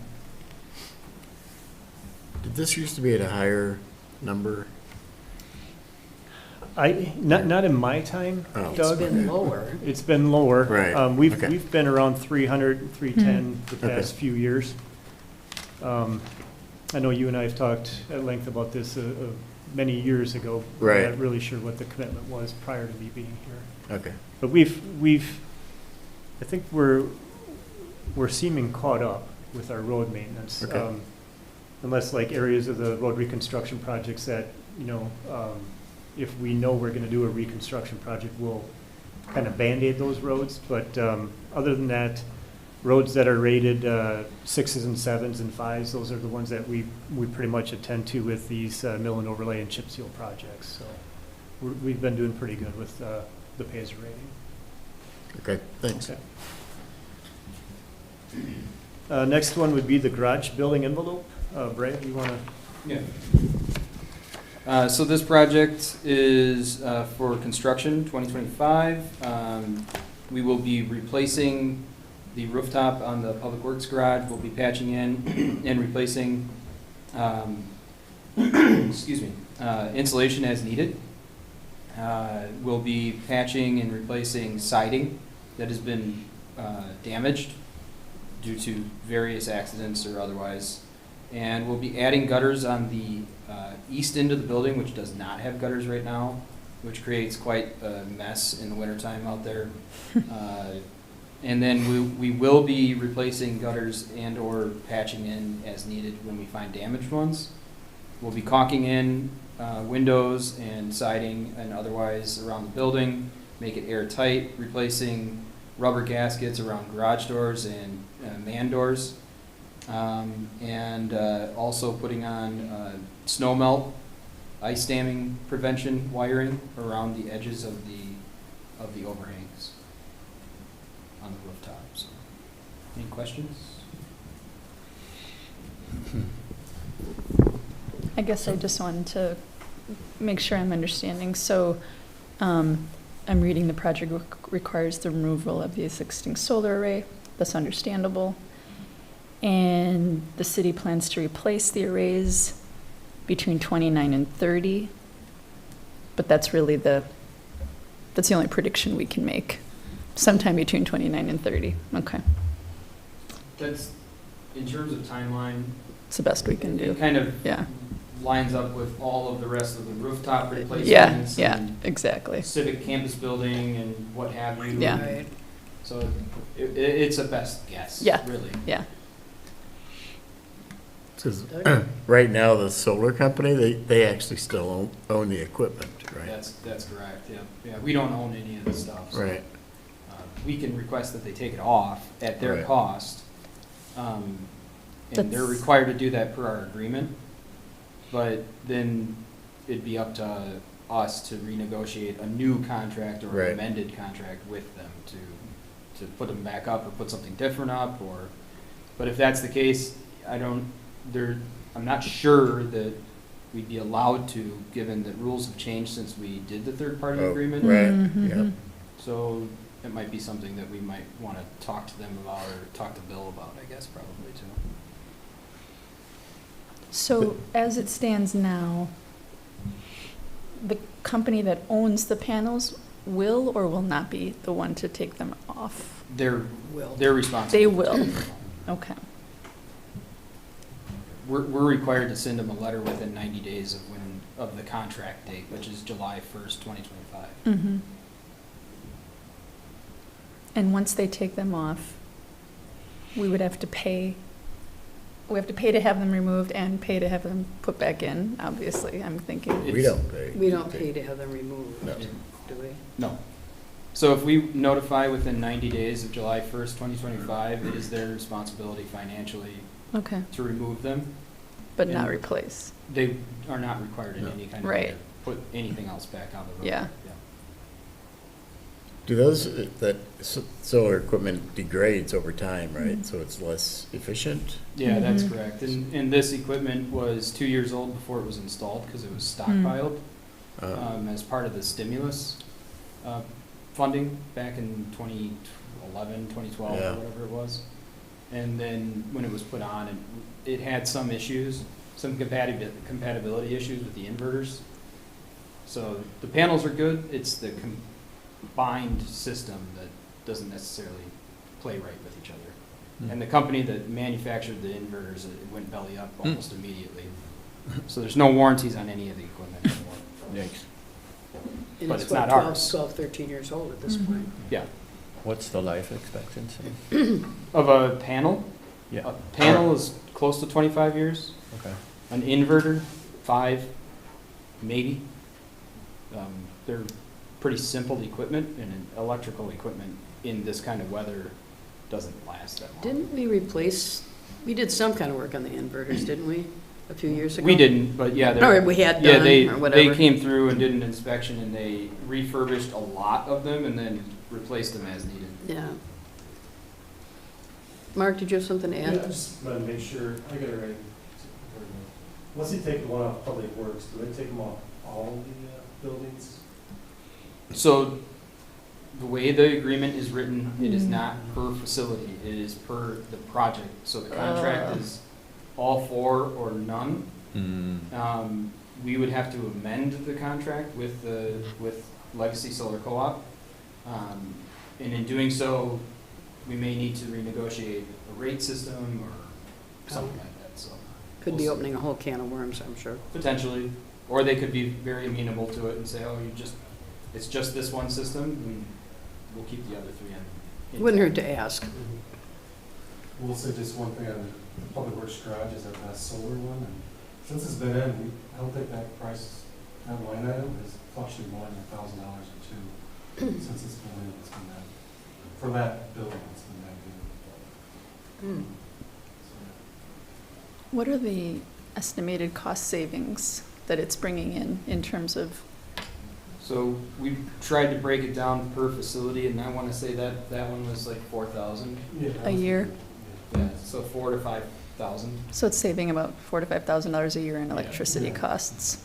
Yeah, that was the number that I heard at the library board meeting for the Mm-hmm. library too. Well, let's hope that Legacy is flexible. I would think it would be in their best interest to keep some. Why would they want to take all? Well, there's also the potential that in 2 or 3 years, they'd be putting in the next system. Right. So if they want to be Yeah. Mhm. very helpful, it may, Right. may help their case, yeah. Right. It might be in their interest. Right, Right. I would think. I mean, Kurt's a good There guy. you go. Yeah. That makes sense. Anyone else? Okay. Next project is the Southdown Drive Street Improvements preliminary engineering again. We're seeking $40,000 to do more preliminary engineering. We are looking at basically from the ramps south of the Beltline all the way down to the railroad tracks for this corridor. There is a portion of it that is asphalt. We would be doing a mill and overlay as part of that. The portion with concrete right by the Beltline ramps would be replaced. Strand is doing, in 2025, it's planned to do some modeling, some pilot testing with the roundabout, different lane configurations. So some of this money will go towards that. And the rest will go to still trying to find if the DOT is somehow a partner in this. We believe that a portion of this should be in the DOT right-of-way with the Beltline. But I think as far as they're concerned, this is a standalone project for the city of Monona. But there's nothing that says that on paper yet. We're still trying to find that, so. But is this county funding? Is this No, this is 100% Monona funding right now. Mhm. Okay, I thought I heard something earlier that there was county funding for this. Nope, not this one. Okay. Southtown Drive is a city street. Gotcha. North of the Beltline, Broadway, that's a county road. Okay, The slides that Mark showed earlier showed Broadway, and there is county funding on that. okay. Would there be any pedestrian improvements as part of that? On the Southtown one, Yeah. I'm not sure at this moment. Right now, we're that'd be just really doing nice. traffic movements, traffic counts, and figuring out if the DOT has any contribution to this. Right, yeah. So, we haven't even entered anything of a design phase right now. We're still in like a fact-finding mode, Okay. so. That does see a surprising amount of foot traffic. Well, there is, I mean, it does go down and extend over the tracks and connect to the trail system now, which on the one side, Right. which was a big improvement. But there's no, I don't know if there's any sidewalk I on the can't west. remember. or Nothing on the west side. I think where the bus stop is, that's about where any pedestrian pathway ends. Yeah. But on the east side, I'm not sure if there's sidewalk Yeah. where Goodwill is in that Mhm. block. Yeah. Yeah, there's yeah, sidewalk. yeah. Okay. But if there's a desire, once we get to design phase, we can, Yeah, We can- something to keep Yeah. in mind, yeah. okay. Next item would be the Madison Metro bus stops. We're seeking 50,000 for that. Mainly the bulk of that work includes concrete. There's a number of signs that have to be installed, 35 signposts. There's 35 bus stops. Jeff met with a representative from Metro out in the field and walked all the areas where we have the bus stops. The level of concrete needed kind of put it above the DPW capability of doing it in-house. If the bus stop is near an intersection, there has to be a sidewalk from the stop back to the intersection. So there's a few locations where sidewalk has to be added. Some ramps, some ADA truncated domes at the ramps. So based on the field visit, we've asked Mark to bump that up to about 50,000, and this would have to be a biddable project, but I'm anticipating the project manual to be very minimum, but because it's over $25,000, it's something that we have to bid out, so. We'll see what we can do for that funding next year, and if we need more for the following year, we'll do more in '26. And Mark, is the other revenue from the transit fund balance? This is the transit fund balance. Okay. I'm talking with trains right now because I have a little issues with how much they're saying our concrete should be, so we're trying to figure that out. Oh, that's true, because you think a lot of other communities don't have nearly as much, right? Right, so Okay, they haven't gotten back to me. okay. You mean you're questioning the amount of concrete or the price of the The amount. concrete? The amount of concrete, Well, yeah. yeah, Yeah. it's, you compare it to what, like, Sun Prairie, where they put in, it's not like the same requirements. Sure. So I don't know if there's some difference, and we're trying to get back to you and tell me. Is it because Sun Prairie already has concrete on the sidewalk and we don't? They don't have like the ADA stuff that. we require. Okay. So there's little things that you compare the two. I'm trying to You tell think the what's pads here would be bigger, Yeah. right? Isn't that what you're? So it's- I think because we're entering as a new customer, they want to see the new Sure. updated standard Yeah. with Of us course, right away. isn't Sun Prairie new? So, I mean, I know they've had Metro, Yeah. but it's been to a park and ride up to now, hasn't Yeah. it? So, That and Madison's been, But they've it got seems like they've been sidewalks. adding, Yeah. pads throughout the years, so. yeah. But I guess you wouldn't think that it's been that long since they put in those pads in Sun Prairie, is it? Yeah, my understanding, I think that it may be tied to existing availability of sidewalk, that's certainly a possibility. Yeah, I do, but certainly to Director Houdeker's part, I think in terms of not necessarily having to have everything in all at once, there may be some phasing, and some Yeah. other things that can be looked Yeah. at as well, too, so. Absolutely worth pursuing, Yeah. just to verify, I think. Okay, moving on, the next one would be the right-of-way tree planting program. That appears in the capital budget every year, 25,000. It's basically to add terrace trees back into City Terrace, where we've either removed trees that were taken out due to basically disease or dying out. Also, if there's any other additional open areas in the terrace, Jeff meets with the property owners, communicates with them, and then if we're all good, then we plant a tree. So we do use this funding pretty much the full amount every year. I thought this was cut. Well, I did too. I thought Maybe there I'm was not a note, understanding the, a note about No, using the it. money was just shifted. It was, the funding was changed. oh, Yeah. SPGO, so some of the stuff it'll be a change funding from general obligation to other revenues, which this one we have some leftover monies from the ash tree removals. Oh, There's a huge sum of money in there that we're just moving some allocating around. So okay. It wasn't unused right-of-way trees, it was unused Funding. unused funding for For other ash things. trees. Okay, Yeah. that wasn't clear. Thank you. Okay, looks like we're moving into the water utility next. Well 2 pump column maintenance. That is similar to the work that we did this year at well 3. Well 2 is coming upon its 10-year mark, and per state statutes NR 810-13, they provide the requirements for pulling the aquifer pumps. So next year, we are pulling well 2, and we base the cost pretty much on what we had to expend this year to pull well 3. So we're seeking $45,000 for that. Any questions on that one? Okay. The next item would be well 4 design and wellhead protection plan. We are continuing with designing for well 4. DNR requires that any new well that goes in, a wellhead protection plan has to be approved along with that. So with that in mind, we're seeking funding to complete wellhead protection plans at wells 2 and 3.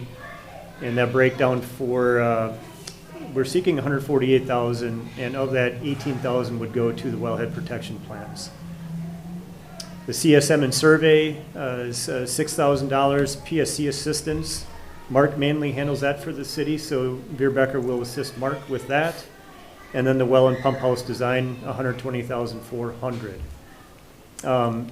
Part of the CSM that we're going to be doing at Waterman Way Park is there's a very large terrace or very large street right-of-way that's part of it. We're going to be setting new property limits, new street right-of-way. We're going to bring it back to a more normal street right-of-way. That means there's going to be more property available to construct the well. And we have been working with Jake on where he would see a best fit for the well, and we've communicated that with Veerbecker.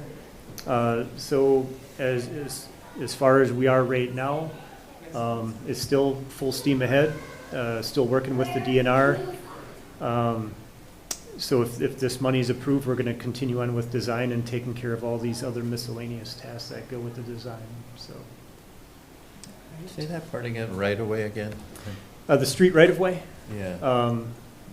It's the right-of-way on Waterman Way, it must go about 60 feet behind the curb into the park.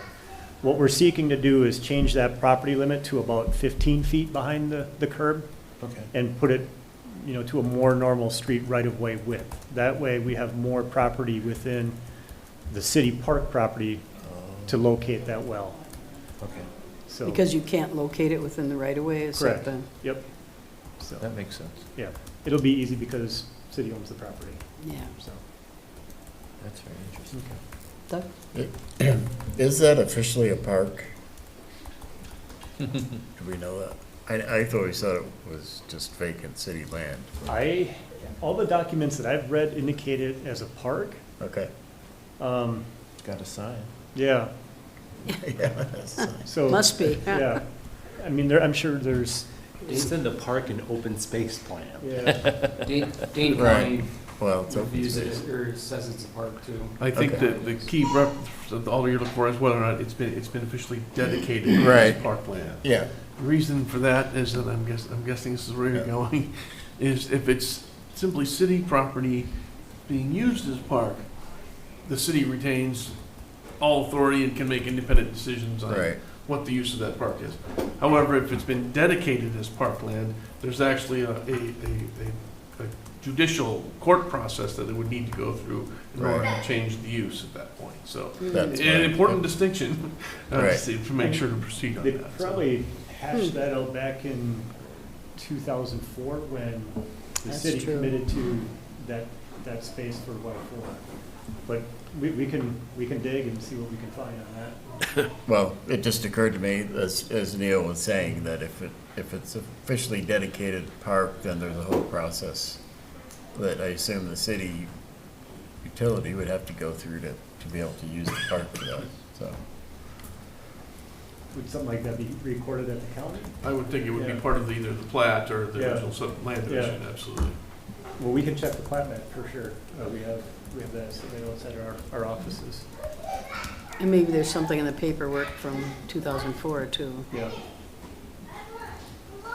Okay, next item would be the large water tower painting. We're asking for $60,000 to do the engineering for that. And believe it or not, it is an expensive job, as you see, for 2026, $540,000. It's a 400,000 gallon water tank inside and out that we're going to be painting. It's a big price tag because people have to hang from the tower. The labor to paint that is quite expensive.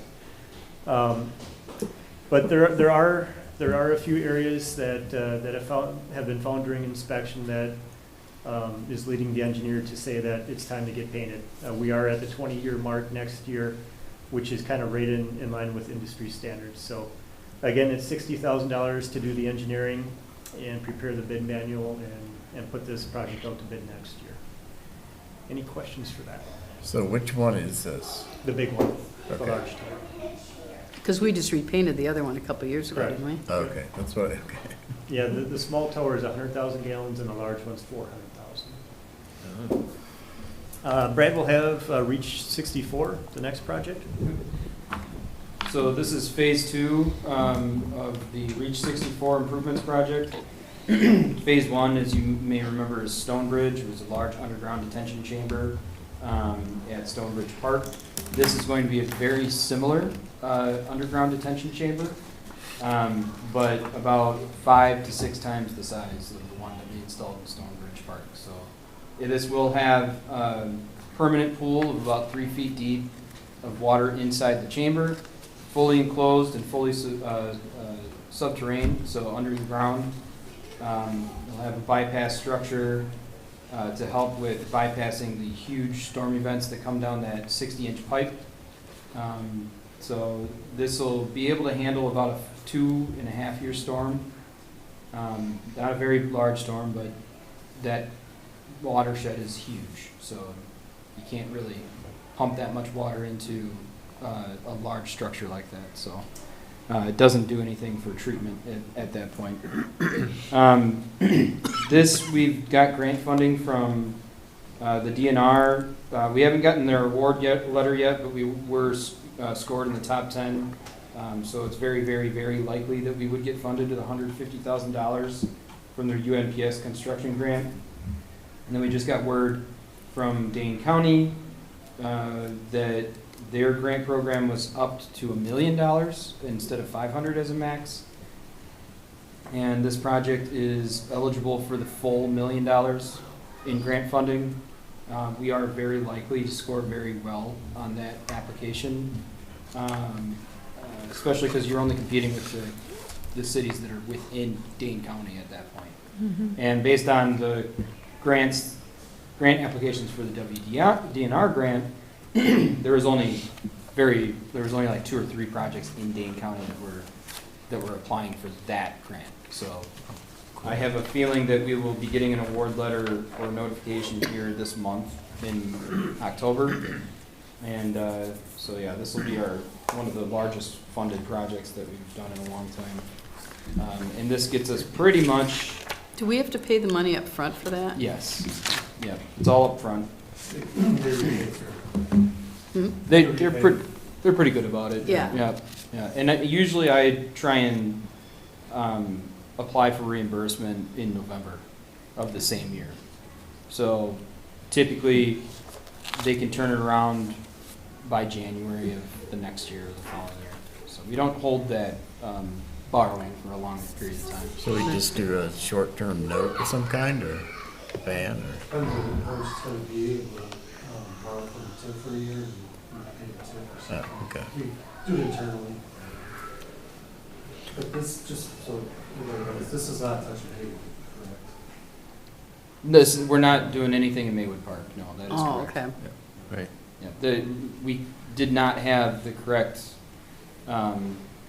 gravity flow. We didn't have elevation change that would have allowed us to reach from this watershed all the way to Maywood Park and then back out to the lake. It physically wouldn't work. So do you see us doing anything in Maywood in the future, or no, this takes care of? No, not really. I mean, we could do a small improvement that's much less expensive and much less intrusive to the park in the future. I would highly recommend doing that because right now we have overland flow through these concrete valley gutters that are out there. Mhm. instead of doing that, maybe get it underground, get it into a structure so it cleans it up a little bit. Also, all of the water that goes through Maywood Park already goes to Cove Channel, and Cove Channel has a separation chamber in it, or just outside of it already. So technically, water going through Maywood Park is treated, it's just not treated as well as maybe it could be.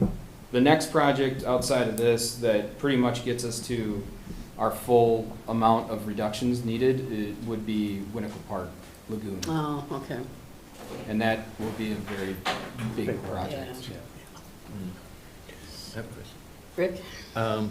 So if you get that $1 million grant, then that would reduce a similar amount from stormwater bonds, right? Yes, so the $1 million would come out as, well, Let Mark answer that. yeah, that's a Mark question, really.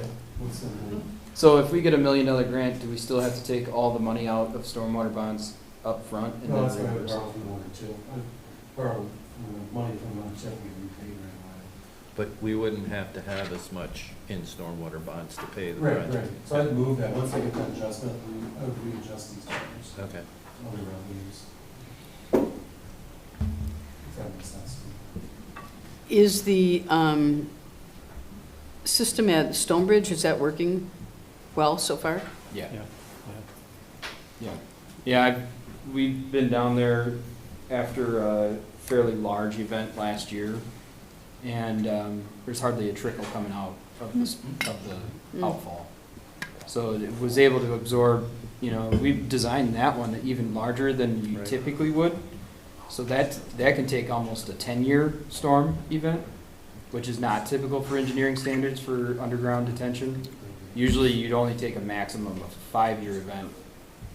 So it can take most storms that we get Okay. for now. Storms keep getting like they have been, but maybe not. Yeah. But didn't you say this project would be bigger than the one in Stonebridge? Yes.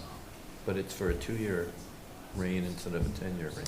The pipe coming into Stonebridge is a 24-inch pipe.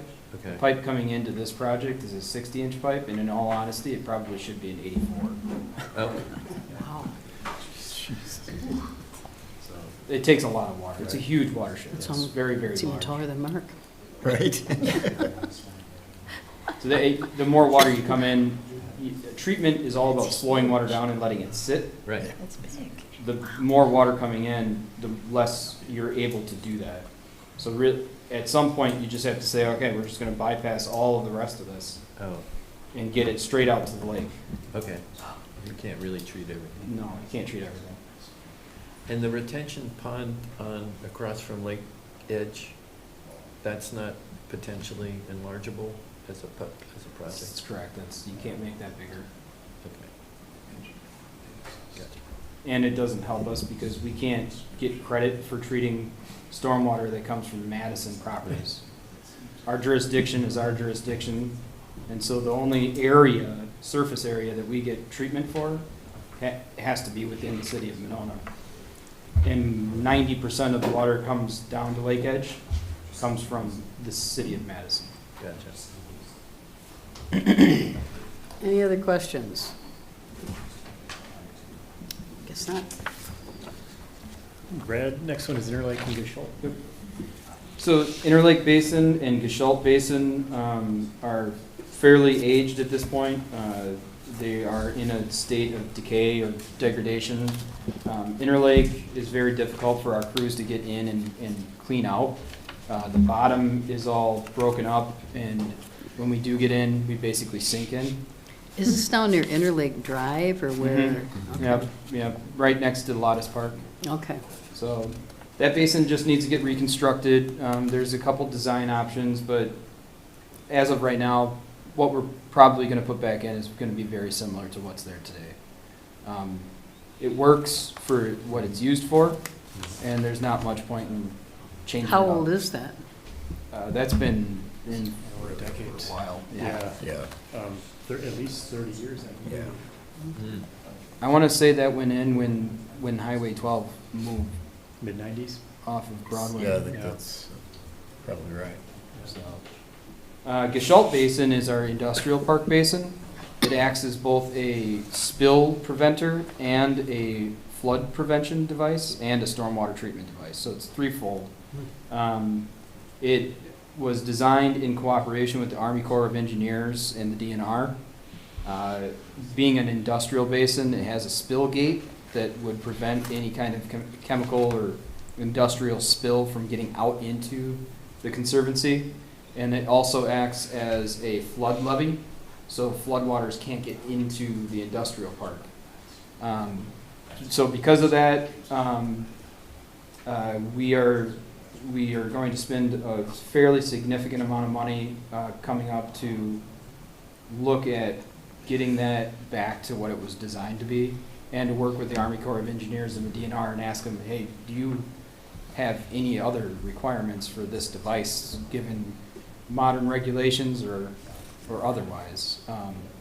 The other problem that we have right now is that we can't find a maintenance log or any kind of documentation of what we're supposed to be doing with that spill gate, because it is supposedly manually operated. So if we had a spill in the industrial park, we'd have to have our crew get down there and open or close the gate. We don't know if we can open or close, or It's been covered with vegetation and sediment for over 20 years, I believe. Jeez.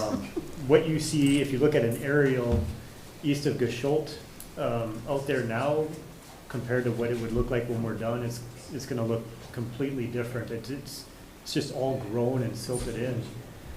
There is mounds out there that we're supposed to walk on or travel on to get to this gate, but you can't find it.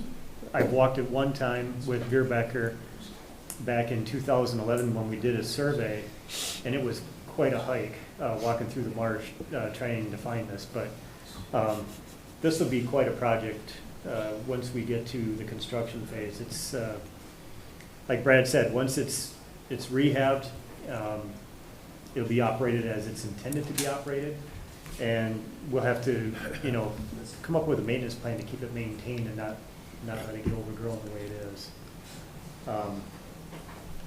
Yeah. it'll also be a pretty significant stormwater feature. Right. The preliminary models that we are getting off of Veerbecker are like, they're like, holy cow. This is gonna have huge impacts for reductions. Sadly, it's not in Reach 64. Right. Too bad. However, if somebody else in Reach 66, I believe is the Reach, needs credits, they can purchase them from the city of Monona, because we have a balance. Might be able to make some money. Oh, that's good, that'd be good. Oh, well, couldn't we do that with the one on Monona Drive? across No, so Reach 64, we do not meet our reduction requirements. Right. So we need You all the. can't sell the credits within the. We don't Reach? own There them. wouldn't be any credit over if we're not meeting our standard, Yeah. there's no credits. But you were selling the credits with the Gestalt one. Within Reach 66, is that it has to be another location within that reach. Oh, Trading within. oh, that's why. The Okay. reaches are like part of a watershed, right? Yeah. Yeah, So I it's get just- that. Yeah, okay. So it's But it's different. odd that you can sell credits outside your watershed, So- but not within it. Each watershed is individual, right? So. Yeah. Could 66 sell to 64 No, as well? no. So I've asked the DNR that, the logic behind not allowing it is that where the rain falls is where the rain should be treated. And so if it falls in Reach 64, it should be treated in Reach 64. You shouldn't add unnecessary treatment in Reach 66 when it's needed in 64. Does that make sense? Yeah. So you want to treat it where it is. Right, yeah. But, yes, that, at least within your own municipal jurisdiction, that would, really nice, yeah, it'd be helpful. Yeah. So, maybe we need to rally the troops and get after the DNR. Sign me up. Okay, the next item, moving into sanitary sewer, the Oneida Park lift station replacement is a design and bid package that we're looking at $60,000 for assistance from MSA to do this. It's similar to the Midmore and Winnequa Road projects that we have going on right now. The only difference with Oneida Park is that it's what's called a dry can. It's like a 6-foot diameter metal tube that goes into the ground by about 25 feet. And at the bottom of that is where these pumps are. It's a confined space. So the goal there is to convert those pumps into a submersible station where the pumps are slid down a rail into what's called a wet well where the raw wastewater collects. And if we need to do maintenance on them, we bring the pumps to the surface. The other part of this project is replacing the force main, which is probably the most critical. So where the lift station is in Oneida Park, it follows a multi-directional path through the properties, lays on the bottom of Sumac Lagoon, and comes out in Birchhaven. And it's a cast iron pipe, which is very old, and it's just laying on the bottom of Sumac Lagoon. So that's the most important part of this project is running a new force main, making it to modern pipe standards, and then replacing the pumps at the wet well. So $60,000 for 2025, and then in 2026 construction, we're looking at just over $1 million for upgrading this lift station. Big bucks. Yep. Any questions on that one? Okay. Looks like we are on equipment next. We are seeking $224,605 to replace our boom truck. And Jeff has done his research and looking at, upon approval, purchasing a truck from Custom Truck of Union Grove. It'd be a Ford F-50 cab chassis with an aerial boom device. The current truck we have is a 2008. We bought it used in 2013, 5 years old, and we spent about $30,000 on it in the last 10 years to maintain that truck. It has broken down a few times in the last 2 years, had to be towed back to the shop. It's just time to move on. We have a vehicle point rating of 36, which does qualify for immediate replacement. We are seeking to buy a boom truck that has an electric PTO, and the standard PTO would be the backup if the batteries for some reason are unable to operate the boom. What this means is that when the truck is on site, instead of having the truck engine run all day long while we're out there trimming trees or doing whatever, the truck engine can be off and we're operating based off the battery power. That's nice. There's environmental benefits to that. Those are listed on the capital request sheet. But the electric PTO option is a price upgrade of $55,105. Standard quote is $169, so we're seeking $224,605 for that replacement. Any questions on that?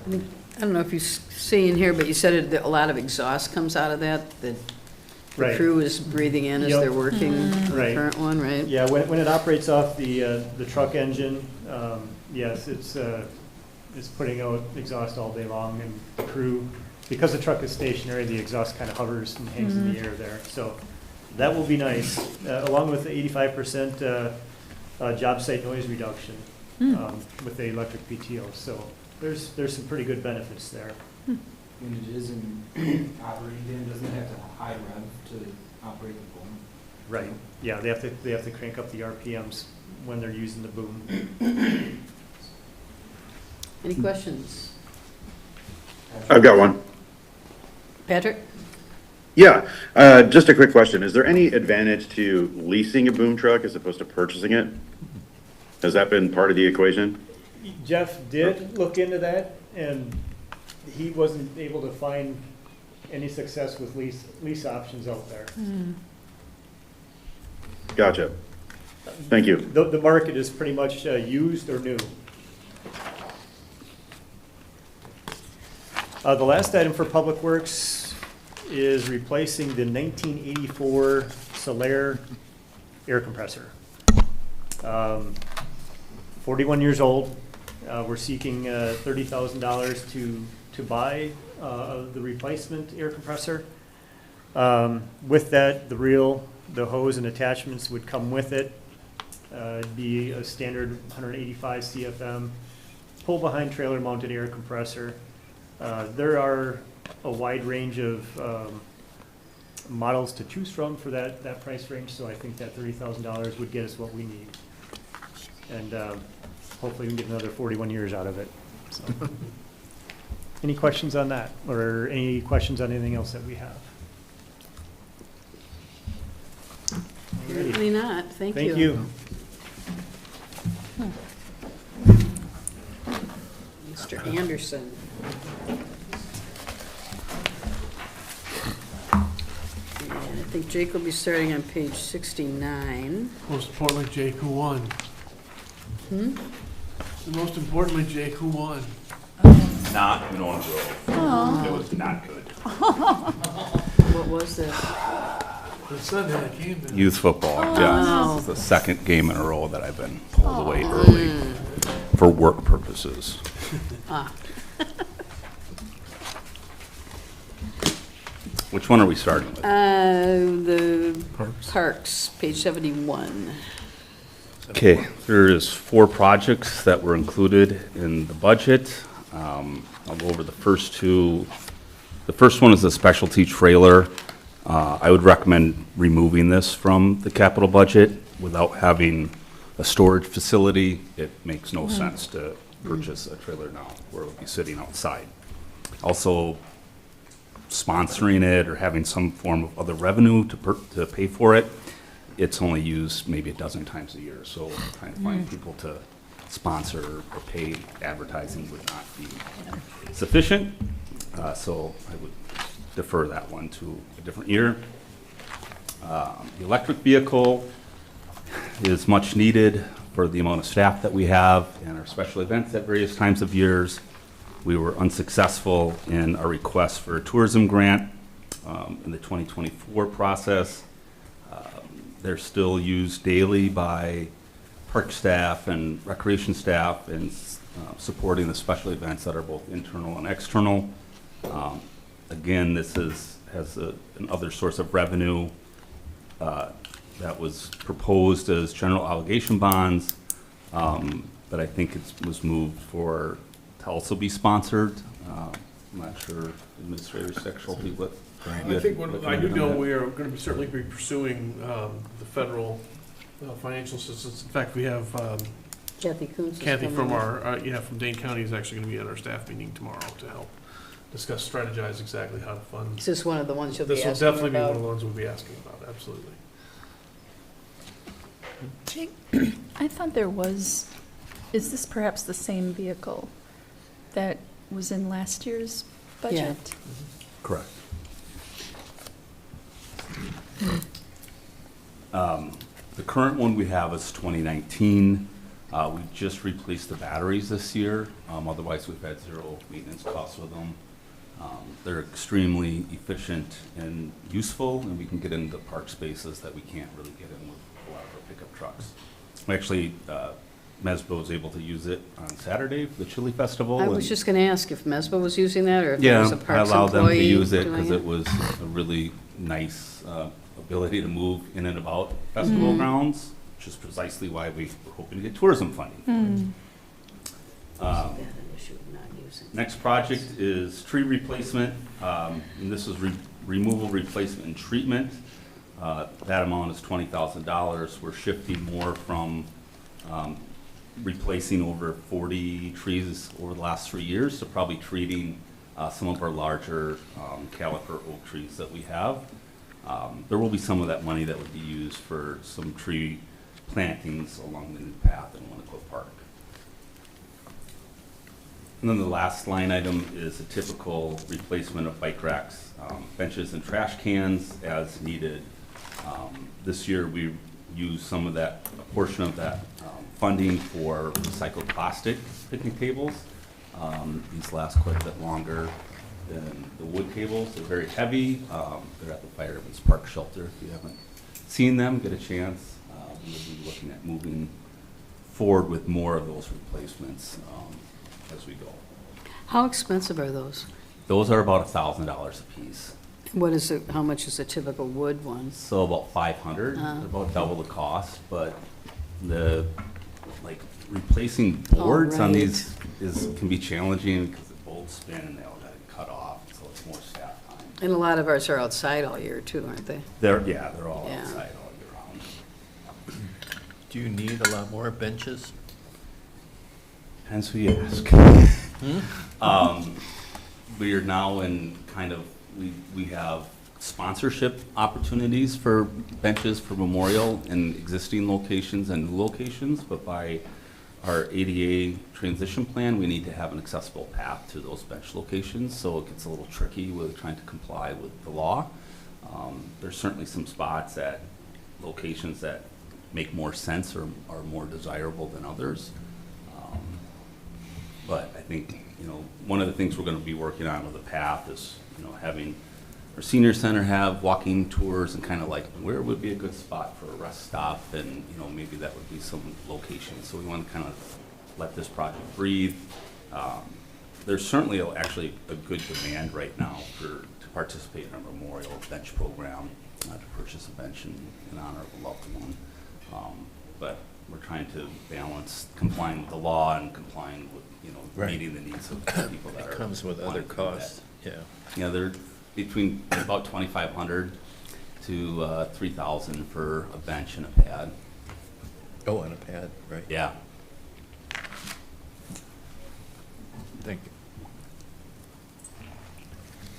Jake, I'm just going to go back to, and I think I'm just having a moment where my memory is not working very well, but just back to the electric vehicle.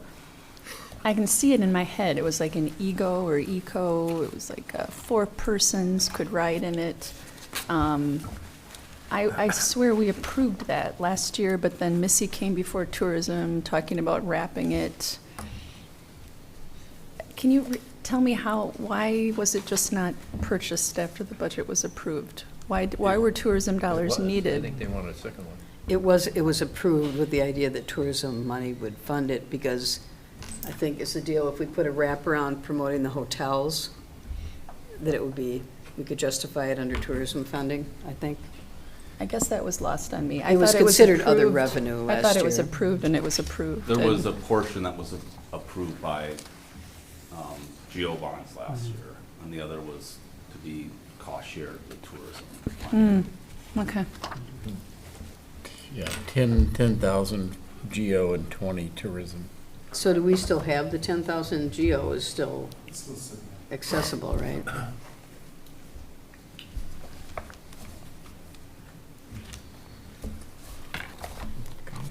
Anything else? You do have one of these electric. We currently Right. have The one. little, Right. It looks I like a could use little about pickup 4 truck. more. I remember you telling me Right. that. Yeah. Why Okay, did they so get this rid of would- the one that we bought so cheaply from Verona? Because it wasn't in very good shape or It something? was or- awful. Oh, okay. You know, awful. We put more money into painting it than what we bought it for. Right, I know it was And really then cheap. it had mechanical issues Yeah. galore. But the good news is when we put it to auction, we got more money than what we paid for it. Oh, So well, it kind of that's came out in good. the wash, so to speak. I mean, it really is a cost-effective way to just move stuff around. I mean, Yep. it's better than a regular old truck. you We know? can drive them on any municipal road in Monona too. Yeah. They go 25 miles an hour, so you can go on any road that's 10 mile an hour Yeah. above. I guess I'm sorry, I didn't understand that it was contingent on tourism dollars. I thought it was approved. So, All right, community center, page 77, or pool, I guess is next, that's page 81. Pool, mechanical issues, and this is, I guess number 1 is the water slide. yep, 3 projects that are included in this capital budget. Water slide, pump replacement. We replaced the main pool pump this year. And the water slide pumps had some challenges with being able to keep up, and it hasn't been replaced since the pool was built in '93. So that'll be a replacement pump to keep the water slide moving along. The wading pool, mechanical room updates is kind of, we had a sand filter failure, a lot of downtime. And this is to replace the sand filter and the associated piping in the wading pool, to be able to keep that facility running as well. We really haven't done anything substantial in the wading pool for 15 years. And then locker room plumbing replacement has been an item that's been in the last couple of years. That's to replace fixtures in the men's and women's locker room, toilets and sinks as they start to fail. That money is allocated to replacement of those. Any questions about the pool? Okay, community center, page 77 and 78. Print it out. I believe it's just the one project. Again, building repairs, community centers built in 63, remodeled in 93, has just a series of continually issues mechanically. So we have 4 compressors for the air conditioning system. One has complete failure. That quote was $22,000. So this account would replace that and have some additional money allocated for whatever else comes up next year. It's bound to be something. Any questions? Did you try out the path yet? What's that? Did you try out the path? We did. We're trying to keep people off it tonight. Oops, sorry. Hopefully no bikes were on there. So a few folks jogging on it already this afternoon, so yeah. Did you? But yeah, we are happy that we will be able to open that back up to the public tomorrow. Exciting. Yeah. Okay, All right? thank you. Thanks, Jake. Wow, we are way ahead of schedule. That's okay. Yeah. Mark? Just if anybody has any other questions, but otherwise, this will be on the first read on Monday.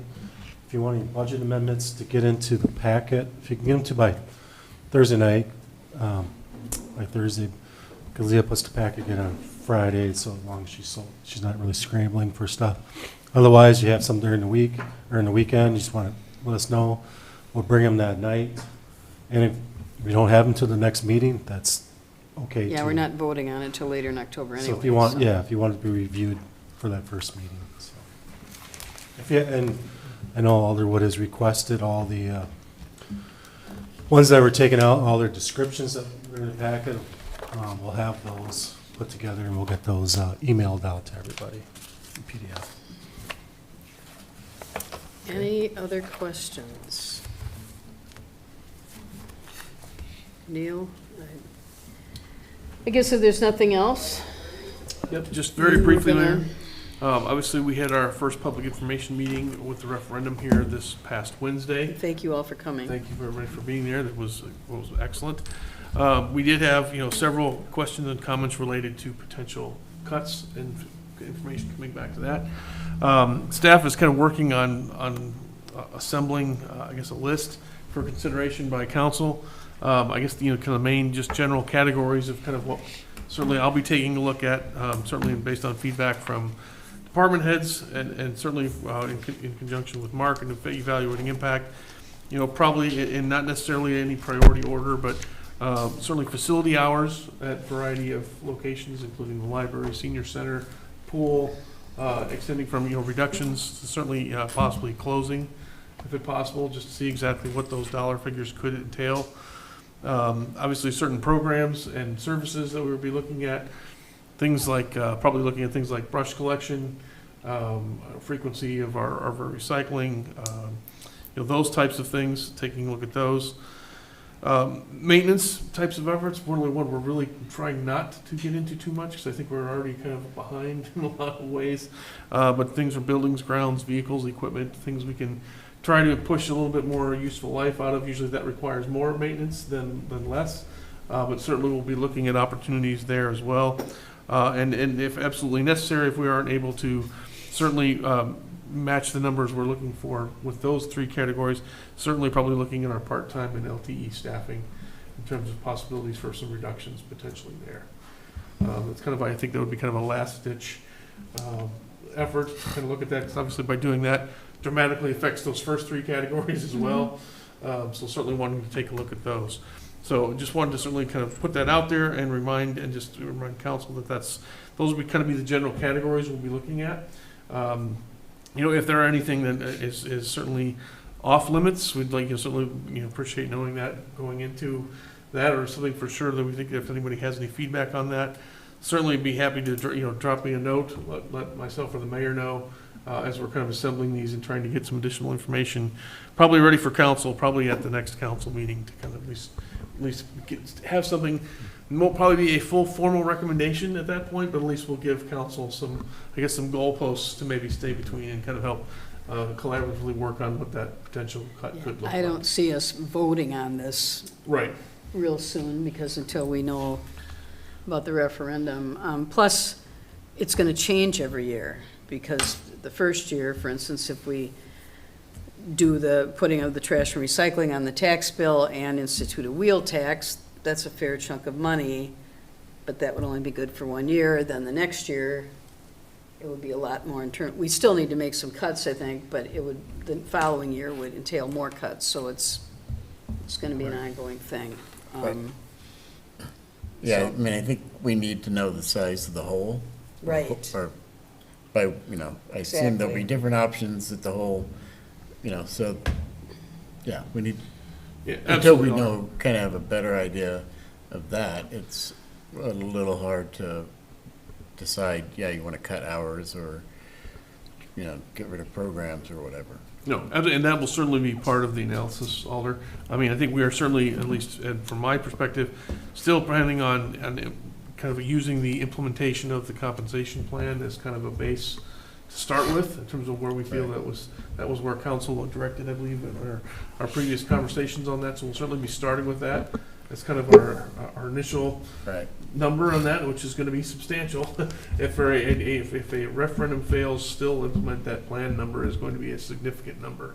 So that will certainly be probably, I guess, would be a worst case scenario in terms of just funding that particular scenario. So we'll certainly try to have some alternatives in terms of either phasing some of those things in, or moving some of those around to try to at least spread out the impact a little bit, if that was something we were going to have to take a look at. So.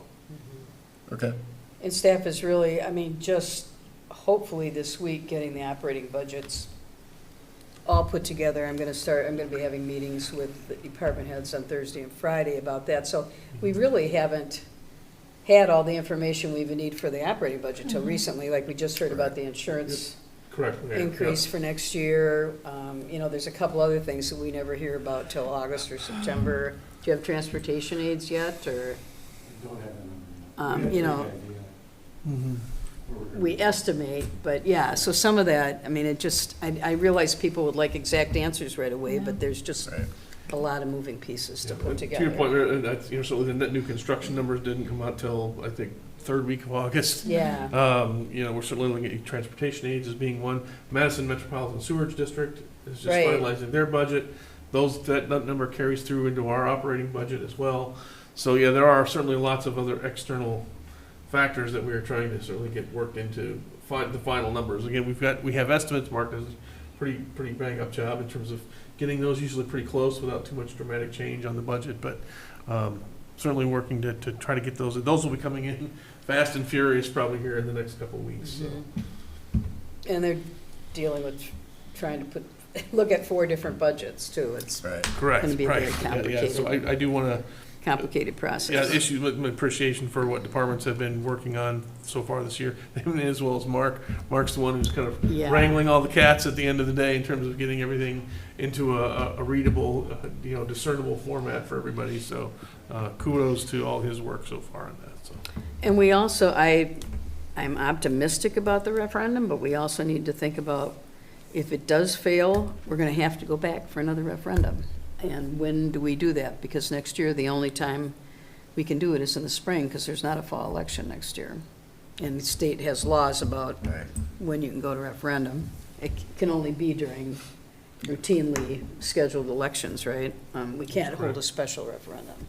So that would take us into yet another fiscal year, so just have that in the back of your mind. So like immediately the following spring is what you're. Yeah, like 4 months in it, Yeah. and I don't know if that's even possible. Yeah, so it would certainly. Or if it even makes sense Right, to do it right. so quickly, Yeah, so it's essentially, it's, to the mayor's point, of certainly there would be the 1 year impact of next year, but we're really probably looking at what would the next at least 2 to 3 years really be just simply because of the timing of when the election could be. It would probably be a bit of a stretch in terms of whether or not we would think it would be even viable to bring it forward again that quickly, unless there was very dramatic impacts yes. to folks on the tax bill in terms of what services changing might end up being, but it would be challenging I guess leave it at that, to come back in the spring.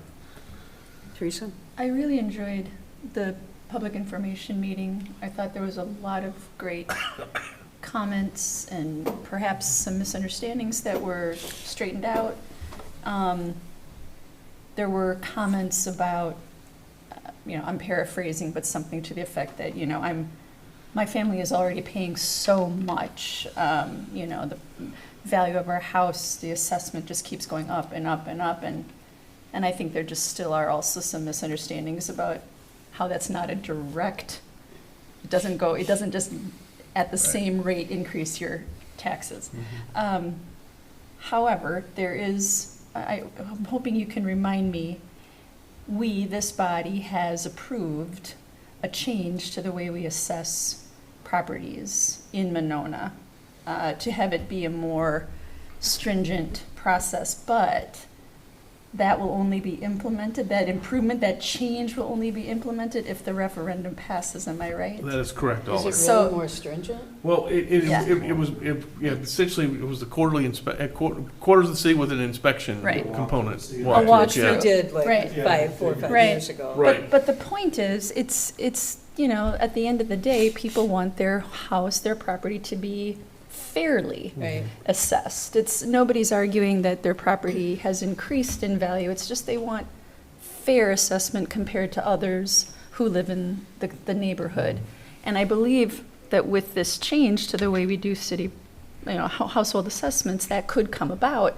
But I just wanted to make sure I'm remembering correctly. It will only come about if the referendum passes. Because it'll pay for That's Right. correct, Oliver, Right, because there was just- an additional cost to Right. do it that Yeah, way. but just let me Absolutely. say, it's not that we've never done that. No, I get We that. just haven't Yeah. done it in 2 or 3 years. Right. So, Mostly Right. because of the cost, I think, Mayor. Because of in the part, cost, and yeah. just, Yeah. and I think, I don't know, Doug, have we always done it that way? We've done walkthroughs for like 4 years, and then we spent a couple years just Yeah. doing, Right. looking at the market changes Okay. instead, and Right. so, and of course, part of the issue is that a lot of people don't let the assessor in their house Yeah. Yeah. either. Yeah. So, So you that makes can't it have it kind of both ways, difficult. yeah. Right, Yeah. right. But that may make some difference. Yeah. So, So that was all. I had. yeah. But we are working on that. It's just not Mhm. as cut and dried as you might think Right. it would be. It is a moving target Yeah, right now. exactly. So anything else? Well, we have a meeting on Monday. As Mark said, it'll be first read, so if you have any other questions, I think staff will probably all be here, won't they? Typically, they are people who have capital budget items, if you have any questions for them. So if there's nothing else, is there a motion to adjourn? So moved. Second. All in favor, say aye. Aye. We are adjourned. Did you get a chance? Probably did.